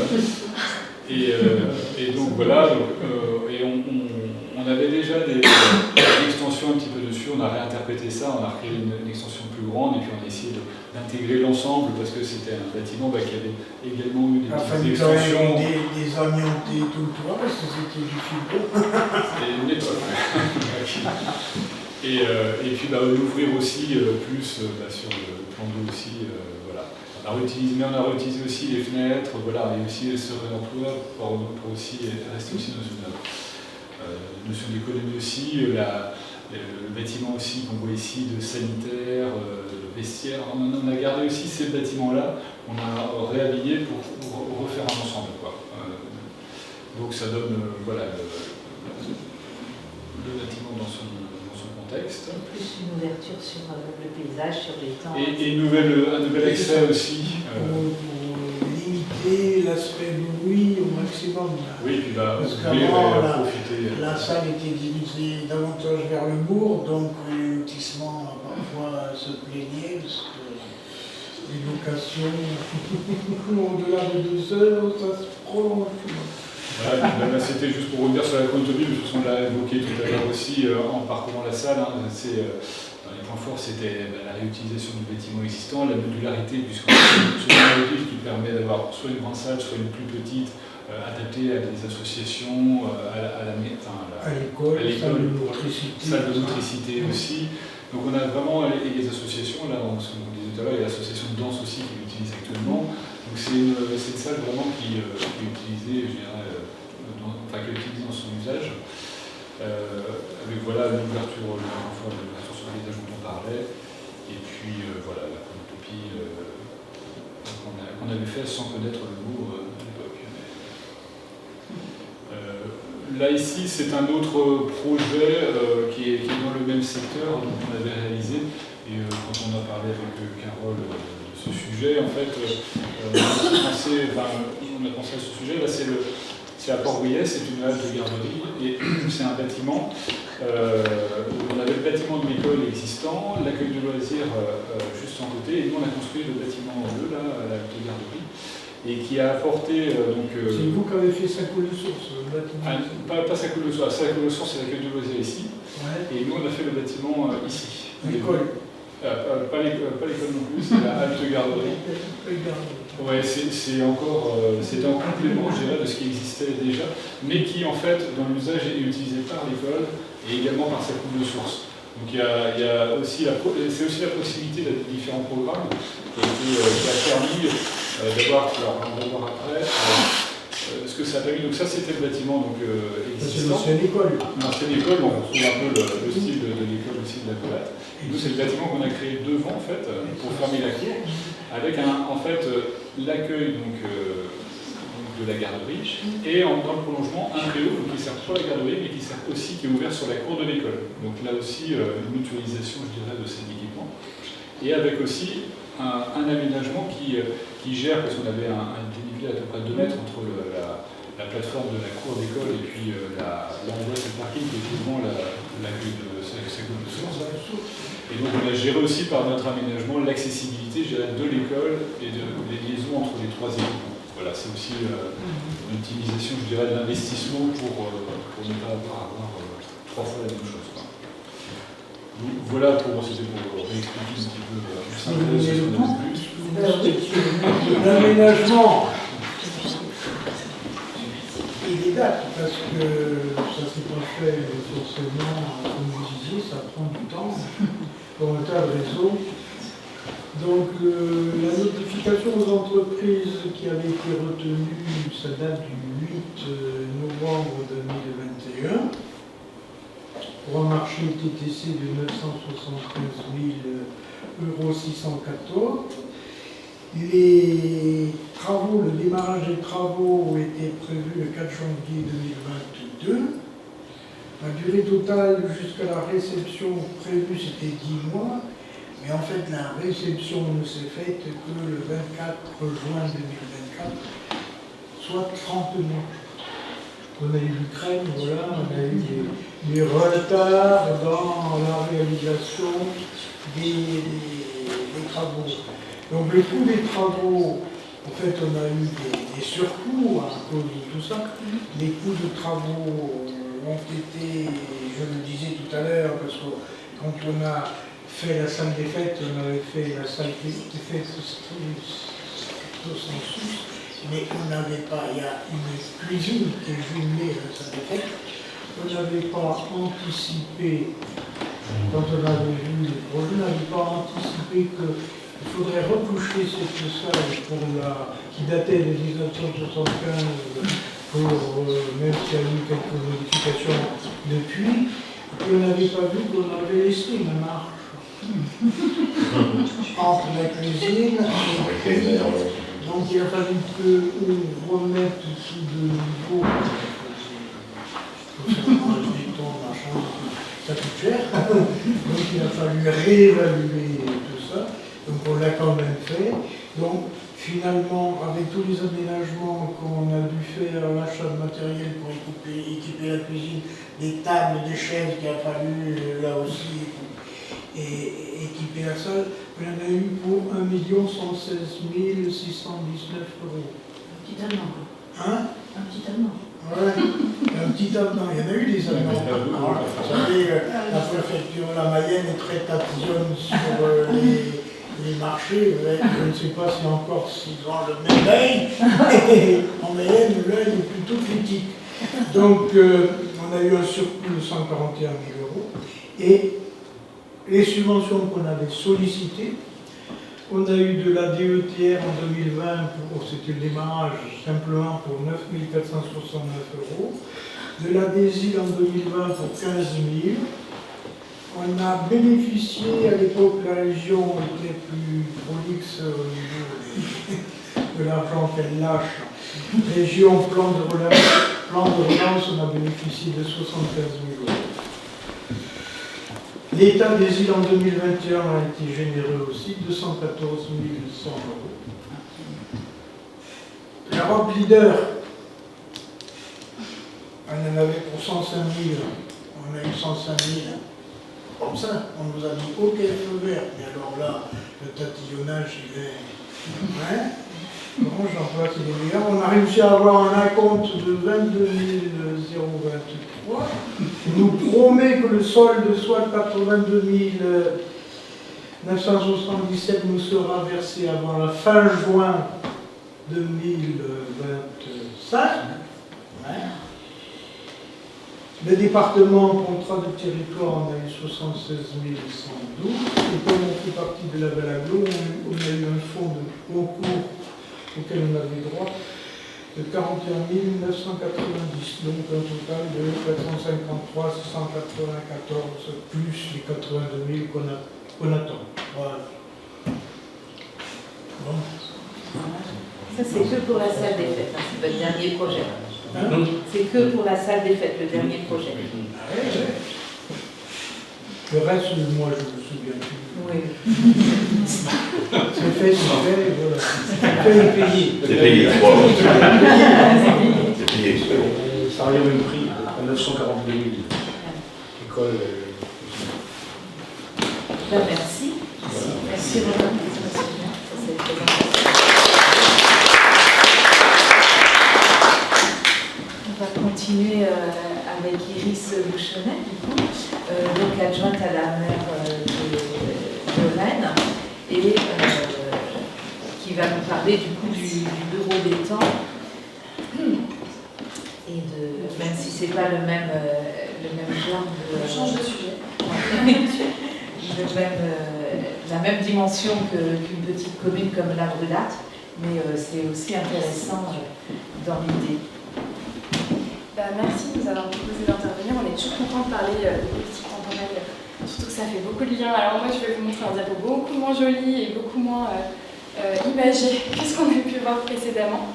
Mais on voulait, du coup, après discussion, on s'est dit que c'était intéressant de parler plus largement de la démarche qu'on mène au bureau des temps, puisque c'est pas le service aménagement ou le service urbanisme qui gère des projets chronotopie, mais c'est le bureau des temps qui met en lien tous les acteurs. Donc, avant ça, je vais un peu vous introduire le bureau des temps et vous parler de pourquoi est-ce qu'on a créé un bureau des temps en 2002 à Rennes. Parce que le bureau des temps, je pense que ça ne parle à personne. En fait, ça part d'un constat sur l'évolution de nos rythmes de vie. Alors là, c'est une infographie que j'aime bien parce qu'elle montre qu'aujourd'hui, on a plus de temps, mais on n'a jamais eu autant de temps disponible et autant l'impression de manquer de temps. En l'occurrence, on voit la part du temps libre qui a été multipliée par 5 je trouve que c'est assez parlant. Alors c'est plutôt une avancée positive, mais quel rôle jouent les politiques publiques et l'aménagement des villes dans ce rapport au temps-là pour éviter justement d'avoir l'impression d'être submergé par le temps. Dans le même temps, c'est le cas de le dire, on est inégaux, c'est facteur d'inégalité, on n'a pas tous le même rapport au temps dans la mesure où quand on a des moyens, on peut aussi s'acheter du temps, faire appel à une garde d'enfants, un service ménager de cette façon, ou en tout cas allouer notre temps d'une façon différente. Dans le rapport au travail aussi, il y a des inégalités, donc on a 15% de la population qui travaille de nuit. Les données commencent à dater un petit peu en 2016, mais j'imagine qu'aujourd'hui c'est sensiblement la même chose. 15% n'ont pas de repos hebdomadaire. Il y a 10% de la population qui ne connaît pas ses horaires à l'avance, donc ça fait que ça va influencer la façon de vivre sur les territoires et la façon dont les services publics doivent aussi s'adapter à ces personnes qui vont avoir des horaires pas forcément en journée, etc. En plus, c'est un facteur d'inégalité entre les femmes et les hommes. Je ne vous l'apprends pas, la répartition des tâches n'est pas complètement acquise. Il y a eu une petite évolution parce que ce chiffre date un petit peu, mais n'empêche qu'il y a toujours des inégalités. Et si je vous en parle, c'est parce que le premier chantier du bureau des temps, quand il a été créé en 2002, ça a été sur les horaires de travail des personnels d'entretien. Et les horaires de travail des personnels d'entretien, c'était les femmes qui travaillaient en horaire atypique la nuit. Donc la première mission du bureau des temps, ça a été de faire en sorte que ces femmes puissent travailler en journée avec d'autres matériels, peut-être pas d'aspirateurs qui vont gérer les collègues, mais d'autres façons de faire, et de réussir à ne pas les mettre en difficulté sur ce qui concerne la garde d'enfants en horaire atypique, ainsi de suite. L'autre chiffre que je voulais vous mettre en avant, parce que c'est aussi un des gros chantiers du bureau des temps, c'est les questions de mobilité. Alors c'est un quiz sans être un quiz parce que je vous affiche la réponse, mais en gros il y a 52 minutes en moyenne par jour de déplacement pour d'autres motifs que le domicile-travail. En gros, on passe 52 minutes en moyenne par jour dans les transports, autres que pour aller au travail. Donc ça prend une part importante et on peut aussi, au niveau des politiques publiques, agir sur ce temps de déplacement. Toujours dans le contexte, et je suis désolée pour tous ces chiffres qui sont peut-être un petit peu hors sujet, mais il y a une évolution du rapport au temps. En même temps, on a les mêmes réflexes. Il y a des horaires de pointe qui se constatent sur plein de villes. Alors nous, à Rennes, on avait été élus la ville la plus embouteillée l'année dernière. On n'est pas hyper fiers de ce titre. Je ne sais pas si c'est une problématique ici, mais en tout cas, on a quand même des horaires de pointe. Peut-être, non? Bon, tant mieux pour vous. Chacun ses particularités. Et je sais qu'on a aussi des gros sujets sur le rapport à la ville, tout le temps disponible. Est-ce que c'est vraiment utile d'avoir des commerces ouverts le dimanche? Est-ce que c'est vraiment utile d'avoir des commerces ouverts 24 sur 24? Tout ça, c'est aussi un choix politique de qu'est-ce qu'on veut pour nos territoires et comme rythme aussi. Ça peut être une solution pour éviter, on peut agir sur les leviers temporels pour éviter l'individualisme plutôt, mais aussi pour lutter contre l'accélération de ce temps qu'on veut toujours optimiser.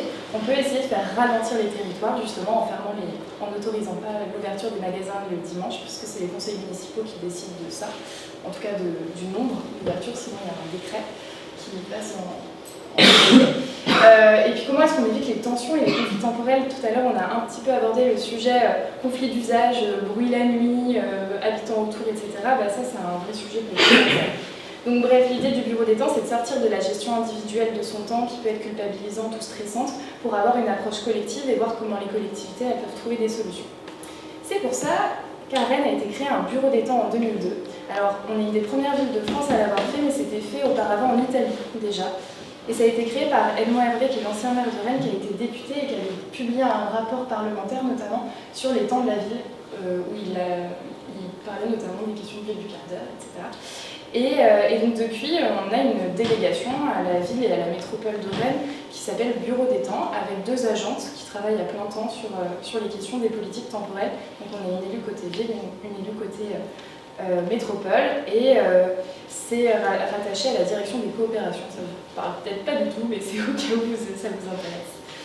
Les missions du bureau des temps, ça va être de réviser l'organisation temporelle du territoire. En gros, c'est des actions transversales pour aménager les temps à l'échelle de la ville dans une démarche prospective et innovante. Je vais vous illustrer après, parce que là, c'est pas forcément très parlant. Mais en gros, c'est en partant du constat qu'on a tous en tête, qui était illustré tout à l'heure par quelques chiffres, il y a des enjeux d'équité sociale autour des questions temporelles. Donc comment est-ce qu'on peut agir pour plus d'équité sur le territoire, plus d'égalité? Rendre le territoire plus fluide, ça c'est ce qui concerne plutôt la partie transport par rapport à nos problématiques, et répondre aux contraintes d'un monde aux ressources finies. Et là, on est typiquement sur les enjeux chronotopie, parce qu'en fait, notre problème, c'est qu'on n'a pas des mètres carrés à l'infini et on n'a pas des ressources illimitées. Donc, comment on vient trouver des solutions face aux enjeux écologiques en utilisant la question temporelle. Donc, l'idée, ça va être de travailler sur tous les aspects du temps, autant la question rythme de travail, rythme scolaire, horaire des services à la population, rythme biologique, temps de transport. On s'appuie beaucoup sur les données des téléphonies mobiles qui montrent un petit peu les déplacements. Alors là, moi je trouve que c'est assez parlant de regarder les façons des répartitions géographiques des Français et Françaises, selon si on est jour de la semaine, dimanche ou en été. Et en fait, nous on regarde ça, mais à l'échelle de la métropole, pour comprendre où les gens se déplacent et où agir pour éviter justement les engorgements, etc. Vous me dites si je vais trop vite. Comme je vous le disais, il y a un rôle assez important de la part des collectivités, enfin, elles peuvent jouer un rôle important sur la question des politiques temporelles, parce qu'on a la main sur la question de l'ouverture des magasins dimanche, mais aussi sur les rythmes scolaires, sur les horaires des services publics, et donc c'est important de pouvoir agir à tous ces niveaux. On a différents niveaux d'intervention. Le premier, ça va être d'adapter les services à l'organisation et aux évolutions temporelles de façon très pragmatique. C'est quel horaire de piscine pour que tout le monde puisse y accéder, sans ouvrir plus, parce qu'on n'a pas plus d'agents municipaux, mais en ouvrant mieux, aux meilleurs horaires. Pareil pour les bibliothèques, pareil pour les services administratifs. Donc ça, c'est vraiment un peu notre mission de base. La deuxième mission, ça va être de structurer et d'optimiser l'aménagement temporel du territoire, alors pas tout seul. Typiquement, si on parle de la question du transport, donc nous on passe par une délégation de services publics à Keolis, donc avec Keolis, travailler à désengorger certaines zones à certains moments, et je vous raconterai tout à l'heure comment on fait. Je spoil un peu la suite. Et en fait tout ça, ça va vers une direction qui est très politique, qui est de comment est-ce qu'on se fixe des objectifs temporels, qu'est-ce qu'on veut comme rythme de vie dans nos villes et dans nos territoires. Et comment est-ce qu'au contraire parfois on les dynamise et parfois on les ralentit. Pour vous parler un peu des modalités d'action qui sont plus concrètes, le bureau des temps, alors je parle à leur place, mais moi je ne suis pas technicienne, donc je n'ai pas les compétences techniques, elles font ça très très bien, mais si vous avez des questions, je pourrais aussi vous mettre en lien avec elles. Ça va être d'observer et d'analyser les temps du territoire, donc en s'appuyant notamment sur les données mobiles, comme je vous le disais, mais aussi sur des enquêtes qui sont menées. Là par exemple, en ce moment, on est sur les horaires des parcs et jardins. Donc concrètement, c'est aller voir les Rennais et les Rennaises, leur poser des questions sur leurs pratiques, qu'est-ce qu'ils vont faire dans les parcs et jardins, à quelle heure, etc., pour les ouvrir mieux. Proposer et expérimenter des actions temporelles. Là, peut-être pour vous citer un exemple, toujours sur la question des transports, on teste le thème des horaires de pointe. Vous avez compris la logique. Et en vrai, ça peut sembler un peu simpliste, mais ça fonctionne vraiment. Alors, tout le monde s'en empare pas parce qu'il y a encore des entreprises dans lesquelles on ne peut pas faire ça. Il y a plein de métiers dans lesquels on ne peut pas faire ça, d'où les enjeux aussi d'équité sociale. Et de sensibiliser, et on fait souvent des conférences justement pour parler de tous ces sujets. Notre dernière conférence, on a eu la chance d'avoir Sylvain Grisot, dont on parlait tout à l'heure, et Christine Lecomte, qui sont venus nous parler de l'urbanisme circulaire. C'était complètement passionnant, et ça permet aussi de sensibiliser les institutions et les habitants et habitantes. Si on parle un peu de chronotopie, parce que c'est notre sujet, alors moi je vais vous parler de quelque chose dont on a déjà parlé, une école, parce que c'est aussi le sujet sur lequel on travaille, on se le disait assez facilement, on va dire. Nous, on avait un sujet sur une école qui est en centre-ville. Alors, c'était vraiment une expérimentation et maintenant, on aimerait le déployer dans plusieurs écoles. En fait, on avait un sujet où on avait des gros travaux à faire dans une école du centre-ville, mais qui avait vraiment une surface très limitée. Enfin, on ne pouvait pas faire beaucoup d'agrandissement parce que la cour était déjà très petite, donc il y avait des questions d'agrandissement par le haut, mais ça coûtait vraiment très cher. Donc du coup, il y a eu une démarche chronotopie qui a été mise en œuvre, et quand même pour vous dire aussi le contexte, il y avait des gros conflits entre l'équipe de l'éducation nationale des enseignants et la ville, notamment par rapport aux locaux qui étaient amiantés. Enfin, c'était vraiment socialement très très tendu, et les parents d'élèves qui avaient encore une autre posture. Enfin, c'était sur un nid de conflit social légitime, hein, mais en tout cas qui rendait un peu complexe le projet. Donc, nous, on est arrivé avec le gros sabot de la chronotopie, et en fait, finalement, ça a pu apaiser les choses. De la même façon que ça nous a été présenté tout à l'heure, mais en fait, on s'est rendu compte que 70% du temps, l'école était vacante. Donc, par rapport aux besoins qu'on avait, en fait, il y avait besoin de plusieurs nouveaux espaces. On pouvait travailler ces questions de chronotopie, je vous montrerai le bilan tout à l'heure. Il y avait plusieurs pistes de travail, donc déployer des mètres carrés en partageant les espaces entre acteurs, entre périscolaires notamment et temps scolaire. Attribuer des nouveaux usages au mètre carré sous-utilisés, du type les dortoirs par exemple, et trouver des mètres carrés étendant les horaires d'occupation, et notamment en ouvrant l'école aux habitants du quartier. Bon, là, on n'en est pas complètement là, mais on a fait les 2 premières phases. Et les critères identifiés, pour toutes les questions, toutes les problématiques qui ont été identifiées, pareil pour les cours d'école et les gymnases, on y travaille, on en a fait quelques-uns, mais c'est quand même compliqué d'ouvrir au public. Donc, je ne sais pas pour vous dire que ça ne fonctionne pas, hein, c'est pour vous dire que ça prend du temps. Il y en a qui le font très bien, ça nous a été présenté. Les critères identifiés pour guider nos choix, c'était du coup pour gagner des mètres carrés, pour le répliquer. Donc on était vraiment dans une démarche de capitalisation où on voulait faire cette expérimentation, et je vous montrerai, on est en train de créer un chronotopie qui serait du coup déployable un peu partout. On va le mettre en libre accès aussi pour que tout le monde puisse aussi s'inspirer de la démarche, et un peu des fiches techniques et des fiches actions pour poursuivre le déploiement de ce type de démarche. Et du coup, on avait besoin d'un gros accompagnement des professionnels qui travaillaient sur place, autant au personnel ville que personnel éducation nationale, par rapport à toutes les problématiques que je vous ai citées. Globalement, ça redit ce que je viens de vous dire, mais nous, les pistes, c'était accompagner l'extension d'une pratique qui était déjà un peu en cours sur la mutualisation des lieux, mutualiser le dortoir et la salle de motricité, donc ça, c'est ce qu'on a fait. Comme en fait, elles n'étaient pas utilisées en même temps, donc pourquoi pas faire un seul espace, avec aussi du mobilier. On a une approche, je vous ai supprimé ces diapos-là, mais peut-être ça vous aurait intéressé. On a une approche très mobilier aussi, sur du mobilier réversible, du mobilier qui est facilement transportable. Enfin, c'est tout bête, mais moi j'avais pensé typiquement une table avec des roues, c'est une super idée pour pouvoir rendre les espaces plus accessibles. Et donc on a travaillé à ça, et notamment les espaces d'accueil aussi, qui sont souvent des couloirs de passage. Et je vous ai pas remis de photos, mais en gros, il y avait quand même un grand espace d'accueil qui servait à rien. Et donc du coup, on a pu le réaménager aussi pour en faire une bibliothèque. Et d'ouvrir l'école à des acteurs extérieurs.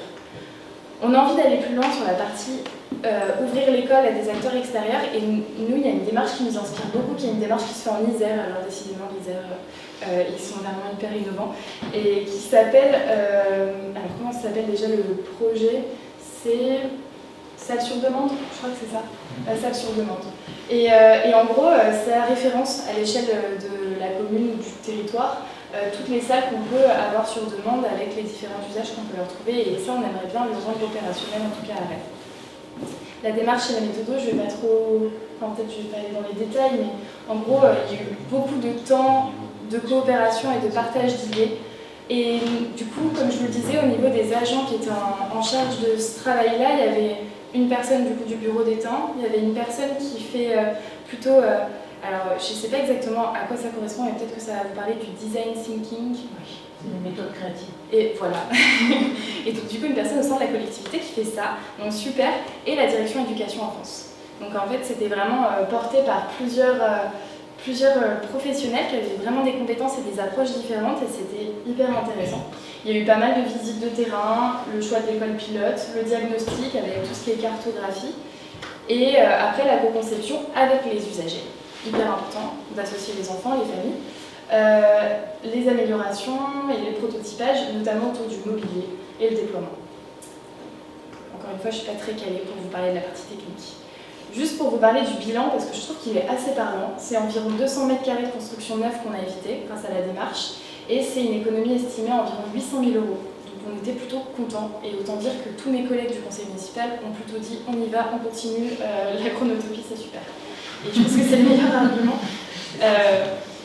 Et en même temps, ça améliore le confort d'usage, parce que même sur le rapport qu'ont les usagers au lieu, le fait qu'on ait changé un peu de mobilier, etc., je pense que ça donne aussi une intention différente aux espaces, et du coup aussi une désirabilité du lieu, d'y passer du temps, etc. Voilà pour ça. Juste pour vous dire qu'on va rendre disponible, notamment sur le site du Bureau des Temps, pas mal d'outils, notamment les cartographies temporelles, les états des lieux des pratiques et des mutualisations en cours, donc, qui concernent Rennes, ça va peut-être pas trop vous intéresser. Le kit chronotopie, c'est plutôt là-dessus, je pense que ça peut être intéressant, où du coup, Hélène Réveillard, qui est la responsable du bureau des temps, a vraiment travaillé à un outil pédagogique pour pouvoir déployer la démarche facilement, parce que l'enjeu du bureau des temps, c'est pas qu'il soit à l'initiative de toutes ces démarches, mais qu'il expérimente, qu'il fournisse les outils nécessaires et que derrière, tous les agents de la collectivité puissent se l'approprier. On fait des formations en interne aussi. Et on s'appuie aussi sur quelque chose qui peut vous intéresser, un réseau national qui s'appelle Tempo Territorial, qui est en gros un réseau des villes intéressées par les politiques temporelles et qui produit notamment, parce qu'il y a pas mal de chercheurs, des outils de ce type-là. Et on a même fait un jeu pour justement aborder le sujet avec les professionnels dans les écoles. Voilà. Juste nos autres thématiques, et je suis désolée, j'ai peut-être dépassé un peu le timing. On a fait déjà ça. Sur temps et mobilité, je voulais vous parler comme vous avez compris, c'est une grosse thématique qu'on travaille au bureau des temps.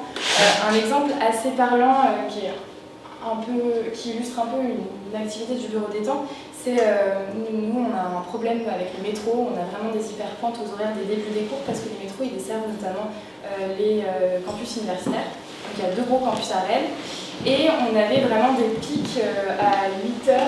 Entre 7h30 et 8h, où les gens devaient attendre plusieurs métros avant de pouvoir rentrer dans le métro. Et donc là, on a mené un travail, donc ça date de 2015, mais on est en train de faire la même chose sur la ligne B du métro qui vient juste d'ouvrir. On a mené un travail avec tous les acteurs, entreprises et universités du secteur, pour voir dans quelle mesure ils pouvaient modifier les horaires de leurs salariés ou des étudiants. Et on a réussi à faire en sorte que l'université décale de 1/4 d'heure la moitié des cours pour les étudiants. Alors c'était quand même, ça a pris 5 ans de négociation, mais n'empêche que ça a complètement désengorgé la rame et ça a évité des travaux d'agrandissement de la ligne qui étaient même pas chiffrés tellement ils nous semblaient inenvisageables. Et je trouve que je voulais vous partager cet exemple parce que je trouve qu'il est assez parlant sur ce qu'on peut faire avec le temps et que l'aménagement temporel c'est pas anecdotique, c'est vraiment un levier important pour les politiques publiques. Sur les questions temps et mobilité, je vous en parlais, on développe les lieux de coworking sur le territoire, donc on s'appuie pas mal sur les écoles. Pour l'instant, ça a du mal à se lancer, ce dont je vous parlais de télétravail en heure de pointe, parce que je pense qu'il y a aussi plein de... Enfin, c'est pas que moi qui pense ça, mais on pense qu'il y a beaucoup de freins aussi socialement acceptés d'arriver une demi-heure plus tard au travail, même si on savait qu'on bossait avant, en fait, c'est pas toujours bien vu. Donc il y a encore pas mal de freins, mais on va réussir à les avancer, et donc on agit beaucoup avec les acteurs économiques sur ces questions-là. J'ai presque fini. Entre temps et aménagement, on travaille beaucoup sur les questions de chronotopie, en ayant une démarche transversale en interne, voilà. Et on travaille beaucoup aussi sur la question des services publics et des horaires des services publics, et ça c'est ce dont je vous parlais sur les parcs et jardins. On a un gros sujet, évidemment en étant une grosse ville, qui est très imperméabilisé. Donc on a des gros enjeux écologiques autant sur l'îlot de chaleur urbain que sur le bien-être, la santé mentale, etc. De pouvoir accéder plus facilement à des espaces de fraîcheur. Et donc du coup c'est pour ça qu'on a mené cette démarche autour des horaires des parcs et jardins. Parce qu'aujourd'hui on a des parcs et jardins qui ouvrent et ferment à des heures différentes. Donc on a besoin de trouver aussi des logiques, notamment pour pas que ça vienne empiéter sur le travail des agents municipaux qui viennent ouvrir et fermer les jardins. Et puis que ça puisse répondre au maximum aux besoins des Rennais et des Rennaises. Et là, c'est pareil, en fait, on n'est jamais uniquement les seuls porteurs, on travaille avec la direction des jardins et de biodiversité. À chaque fois, c'est avec un autre service, on est vraiment là pour accompagner.